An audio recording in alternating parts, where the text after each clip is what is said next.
Hi friends, ನಮಸ್ತೆ. ರಂಜಿತಾ ಗೋರಿಬೆಟ್ಟು ಚಾನಲ್ಗೆ ಸ್ವಾಗತ. ಇವತ್ತಿನ ವಿಡಿಯೋದಲ್ಲಿ ಎಂಥ ಡಿಸ್ಕಷನ್ ವಿಡಿಯೋ. ಇವತ್ತು ಎಂತ ಡಿಸ್ಕಸ್ ಮಾಡ್ತಾ ಇದ್ದೇವೆ ಅಂದರೆ, ನಂದು ಗಂಡ, ನನ್ನ ಹಸ್ಬೆಂಡ್ ಅವರು ಮಹಾಕುಂಭ ಮೇಳಕ್ಕೆ ಹೋಗಿ ಸಕ್ಸಸ್ ಆಗಿ ಹಿಂತಿರುಗಿ ಬಂದಿದ್ದಾರೆ. ಯಾವುದೇ ಪ್ರಾಬ್ಲಮ್ ದೇವರ ದಯೆಯಿಂದ ಆಗಲಿಲ್ಲ. ಸ್ವಲ್ಪ ಟ್ರಾಫಿಕ್ ಎಲ್ಲ ಸಿಕ್ಕಾಕೊಂಡಿದ್ದಾರೆ. ಒಂದು 3 ಗಂಟೆ 4 ಗಂಟೆ ಹೊತ್ತು ಟ್ರಾಫಿಕಲ್ಲೆಲ್ಲ ಸಿಕ್ಕಾಕೊಂಡಿದ್ದಾರೆ. ಅದು ಬಿಟ್ಟರೆ ಬೇರೆ ಎಂಥ ಪ್ರಾಬ್ಲಮ್ ಆಗಲಿಲ್ಲ. ಹೋಗಲಿಕ್ಕೆ ಬೆಳಗ್ಗೆ 5 ಗಂಟೆಯಿಂದ ಇಲ್ಲಿ ಹೊರಟಿದ್ದಾರೆ. ರಾತ್ರಿ 10ವರೆಗೆ ನೆಕ್ಸ್ಟ್ ರಾತ್ರಿ 10ವರೆಗೆ ಪ್ರಯಾಗ್ರಾಜ್ ರೀಚ್ ಆಗಿದ್ದಾರೆ. ಆದರೆ ಬರುವಾಗ ಮಾತ್ರ ಅರ್ಧ ದಿನ ಎಕ್ಸ್ಟ್ರಾ ತಗೊಂಡಿದ್ದಾರೆ. ಅದೆಲ್ಲ ಟ್ರಾಫಿಕಲ್ಲಿ ತುಂಬ ಪ್ರಾಬ್ಲಮ್ ಆಯ್ತದು. ಬರುವಾಗ ಟ್ರಾಫಿಕ್ ಪ್ರಾಬ್ಲಮ್ ಮಾತ್ರ, ಅದು ಬಿಟ್ಟರೆ ಬೇರೆ ಎಂತ ಇಲ್ಲ. ಸೊ ಅವರ ಎಕ್ಸ್ಪೀರಿಯನ್ಸನ್ನು ನೀವು ಅವರ ಹತ್ರವೇ ಕೇಳಿ ತಿಳ್ಕೊಳ್ಳಿ. ಅವರೊಟ್ಟಿಗೆ ನಾನು ನಿಮ್ಮೊಂದಿಗೆ ಮಾತಾಡಿಸ್ಲಿಕ್ಕೆ ಇದ್ದೇನೆ. ಇವರು ಸ್ವಲ್ಪ ಬಾಟಲಲ್ಲಿ ಗಂಗಾ ಜಲವನ್ನು ತಗೊಂಡು ಬಂದಿದ್ರು, ತ್ರಿವೇಣಿ ಸಂಗಮದ್ದು. ಎಲ್ಲರಿಗೆ ಇಲ್ಲಿ ಸಣ್ಣ ಸಣ್ಣ ಬಾಟಲಿಗೆ ಹಾಕಿ ಮನೆ ಹತ್ತಿರದವರಿಗೆ ಕೊಡಲಿಕ್ಕೆ ಇಲ್ಲಿ ನಾವು ರೆಡಿ ಮಾಡಿ ಇಟ್ಟಿದ್ದೇವೆ. ಅದರ ಒಟ್ಟಿಗೆ ಅಯೋಧ್ಯೆಯದು ರಾಮ ಮಂದಿರದ್ದು ಪ್ರಸಾದ, ಹಾಗೆ ಸ್ವಲ್ಪ ಸಕ್ಕರೆ ಮಿಠಾಯಿ ಎಂತ ಹೇಳ್ತೀರಾ ನೀವೆಲ್ಲ, ಅದನ್ನೆಲ್ಲ ಒಂದು ಪೇಪರಿಗೆ ಹಾಕಿ ಇಲ್ಲಿ ಒಂದು ಹತ್ತಿರ 4 ಮನೆಗೆ ಹಂಚಿ ನಮಗೆ ಸ್ವಲ್ಪ ಪುಣ್ಯ ಸಿಕ್ಕಲಿ ಅಂತ. ಫ್ರೆಂಡ್ಸ್, ನಾವೀಗ ಇಲ್ಲಿ ಹತ್ತಿರದ ಮನೆಗಳಿಗೆ ಪ್ರಸಾದ ಹಂಚಲಿಕ್ಕೆ ಹೋಗ್ತಾ ಇದ್ದೇವೆ. ಜೈ ಶ್ರೀರಾಮ್, ಕುಂಭಮೇಳದಿಂದ ತಂದ ತೀರ್ಥ ಪ್ರಸಾದ. ಜೈ ಶ್ರೀರಾಮ್. ಹಾಯ್ ಫ್ರೆಂಡ್ಸ್, ಎಲ್ಲರಿಗೂ ನಮಸ್ತೆ. ಇದು ನಮ್ಮ ಮೊನ್ನೆ ಅಯೋಧ್ಯೆ, ಕಾಶಿ ಮತ್ತು ಪ್ರಯಾಗಿ ಹೋದ ಟೂರಿನ ಬಗ್ಗೆ ನನ್ನದೊಂದು ಎಕ್ಸ್ಪೀರಿಯನ್ಸ್. ನಾವು ಬೆಳಗ್ಗೆ ಮೊನ್ನೆ ಸೋಮವಾರ ಹೊರಟಿದ್ವಿ. ಅಂದರೆ ಸೋಮವಾರ 10 ತಾರೀಕಿಗೆ ಬೆಳಗ್ಗೆ ನಾವು ನನ್ನ ಮನೆಯಿಂದ ಹೊರಟು ಅಲ್ಲಿಂದ ಅದ್ದೆಬಾಡಿಗೆ ಹೋಗಿ, ಅಲ್ಲಿ ಒಬ್ಬ ನನ್ನ ಫ್ರೆಂಡ್ಸ್ ಇದ್ದಾರೆ, ಅವರೊಟ್ಟಿಗೆ ಸೇರಿ ಮತ್ತೊಬ್ಬ ನನ್ನ ಫ್ರೆಂಡ್ ಅಲ್ಲಿಂದ ಜಾಯ್ನ್ ಆಗಿ ನಾವು ಅಲ್ಲಿಂದ ಕಾರಲ್ಲಿ ಕೂಳೂರಿಗೆ ಬಂದೆವು. ಅಲ್ಲಿ ಮತ್ತೊಂದು ಫ್ರೆಂಡ್ ಕಾರ್ ತಗೊಂಡು ಬಂದ, ಅಂದರೆ ಅದೇ ಪ್ರಯಾಗ್ರಾಜಿಗೆ ಹೋಗೋ ಕಾರ್, ಸ್ಟಿಕ್ಕರ್ ಕಟ್ಟಿಂಗ್ ಎಲ್ಲ ಮಾಡಿದ್ರಲ್ಲ ಅದೇ ಕಾರಲ್ಲಿ ನಾವು ಅಲ್ಲಿಂದ ಜಾಯ್ನ್ ಆದ್ವಿ 4 ಜನ ಫ್ರೆಂಡ್ಸ್ ಒಟ್ಟಿಗೆ ಸೇರಿ. ಮತ್ತೆ ಅಲ್ಲಿಂದ ಸುರತ್ಕಲ್ಲಿಗೆ ಬಂದು ಅಲ್ಲಿ ಮತ್ತೊಬ್ಬ ಫ್ರೆಂಡ್ ಜಾಯ್ನ್ ಆದ. ಅವನೆಲ್ಲ ಸೇರಿ ಅಲ್ಲಿಂದ ನಮ್ಮ ಸುರತ್ಕಲ್ಲಿಂದ ಸ್ಟಾರ್ಟ್ ಆಯ್ತು ನಮ್ಮ ಬೆಳಗಿನ ತೀರ್ಥಯಾತ್ರೆ. ಯಾವ ಕಾರಲ್ಲಿ ಹೋದ್ದು ನೀವು? ಅದು ಡ್ರೈವರ್ ಕಾರಲ್ಲಿ ಹೋದ್ದು ನಾವು. ಒಟ್ಟು 5 ಜನ. ಅದರಲ್ಲಿ ಒಬ್ಬರಿಗೆ ಡ್ರೈವಿಂಗ್ ಗೊತ್ತಿಲ್ಲ. ನಾವು 4 ಜನವೇ ಡ್ರೈವ್ ಮಾಡಿದ್ದು. 4 ಜನ ಅಂದರೆ 3 ಜನ ಜಾಸ್ತಿ ಡ್ರೈವಿಂಗ್ ಮಾಡಿದ್ದೇವೆ. 3 ಜನ. ಸುರತ್ಕಲ್ಲಿಂದ ಹೊರಟು ಸುರತ್ಕಲ್ಲಿಗೆ ಆಲ್ಮೋಸ್ಟ್ ರೀಚ್ ಆಗುವಾಗ ಒಂದು 6:30 ಆಗಿದೆ ಬೆಳಗ್ಗೆ. ಅಲ್ಲಿಂದ ಹೊರಟು ಸೀದಾ ನಾವು ಸಾಲಿಗ್ರಾಮ ದೇವಸ್ಥಾನಕ್ಕೆ ಹೋದೆವು. ಸೀದಾ ಅಂದರೆ ದೂರ ಹೋಗುದಲ್ಲ, ಅಲ್ಲಿ ಒಂದು ದೇವರಲ್ಲಿ ಒಂದು ಪ್ರೇ ಮಾಡಿ ಅಲ್ಲಿಂದ ಸೀದಾ ಹೋಗಿ ಕೋಟಿಲಿಂಗೇಶ್ವರ ದೇವಸ್ಥಾನ, ಅಲ್ಲಿ ಹೋಗಿ ದೇವರ ದರ್ಶನ ಮಾಡಿ ಅಲ್ಲಿಂದ ಕಾರಿಗೆ ಒಂದು ಸಣ್ಣ ಮಟ್ಟಿನ ಆಯುಧ ಪೂಜೆ ಮಾಡಿ ಅಲ್ಲಿಂದ ನಮ್ಮ ಪ್ರಯಾಣ ಮುಂದುವರಿಸಿತ್ತು. ಮತ್ತೆ ಮರವಂತೆ ಬೀಚ್ ದಾಟಿದ ಮೇಲೆ ಅಲ್ಲಿ ನಾವು ಬೆಳಗ್ಗೆ ಅಂದರೆ ಬ್ರೇಕ್ಫಾಸ್ಟ್ ಇಟ್ಕೊಂಡಿದ್ದು ಬೆಳಗ್ಗೆಗೆ, ಮತ್ತೆ ಆ ದಿನ ಮಧ್ಯಾಹ್ನಕ್ಕೆ. ಅಂದರೆ ಬೆಳಗ್ಗೆಗೆ ನನ್ನ ಫ್ರೆಂಡ್ ಒಬ್ಬ ಪಲಾವ್ ಮತ್ತೆ ಸಲಾಡ್ ಮಾಡಿ ತಂದಿದ್ದ. ಮತ್ತೆ ಮಧ್ಯಾಹ್ನಕ್ಕೆ ನಾನು ಒತ್ತು ಶಾವಿಗೆ ಮಾಡಿ ಇಟ್ಕೊಂಡಿದ್ದೆ, ಒತ್ತು ಶಾವಿಗೆ ಮತ್ತು ಚಟ್ನಿ. ನಾವು ಬೆಳಗ್ಗೆ ಅಲ್ಲಿ ಮರವಂತೆ ಬೀಚ್ ದಾಟಿದ ಮೇಲೆ ಅಲ್ಲಿ ಕಾರ್ ನಿಲ್ಲಿಸಿ ಒಂದು ಹಾಫ್ ಆನ್ ಅವರ್ ರೆಸ್ಟ್ ಮಾಡಿ ಅಲ್ಲಿನ ಬ್ರೇಕ್ಫಾಸ್ಟ್ ಮುಗಿಸಿ ನಮ್ಮ ಪುನಃ ಜರ್ನಿ ಸ್ಟಾರ್ಟ್ ಆಯಿತು. ಜರ್ನಿ ಸ್ಟಾರ್ಟ್ ಆಗಿ ಪುನಃ ಅಲ್ಲಿಂದ ಸೀದಾ ಎಲ್ಲಿ ಸಹ ಟೀ ಬ್ರೇಕ್ ಎಲ್ಲ ಇರಲಿಲ್ಲ. ಒಂದು ಕಡೆ ಟೀಗೆ ನಿಂತೆವು, ಖಾಲಿ ಟೀ ಕುಡಿದು ನಿದ್ದೆ ಬಂದಾಗ ಆಗ್ತಿತ್ತು. ಅಂದರೆ ಬೆಳಗ್ಗೆ ಬೇಗ ಎದ್ದದಲ್ಲ, ನಿದ್ದೆ ಬಂದಾಗ ಆಗ್ತಿತ್ತು. ಅಲ್ಲಿಂದ ಪುನಃ ಕಾರಲ್ಲಿ ಜರ್ನಿ ಸ್ಟಾರ್ಟ್ ಮಾಡಿ ನಮ್ಮ ರೂಟಿಂದ ಸೀದಾ ಅಂದರೆ ಯಲ್ಲಾಪುರದ ಮೇಲೆ ಸಾಗಿ ಸೀದಾ ನಾವು ಬೆಳಗಾಂ ರೂಟಿಗೆ ಬಂದೆವು. ಬೆಳಗಾಂ ತಲುಪುವಾಗ ಮಧ್ಯಾಹ್ನ 1:30 ಆಯಿತು. ಆಲ್ಮೋಸ್ಟ್ ಹೊಟ್ಟೆ ಹಸಿವಾಗಲಿಕ್ಕೆ ಸ್ಟಾರ್ಟ್ ಆಯಿತು.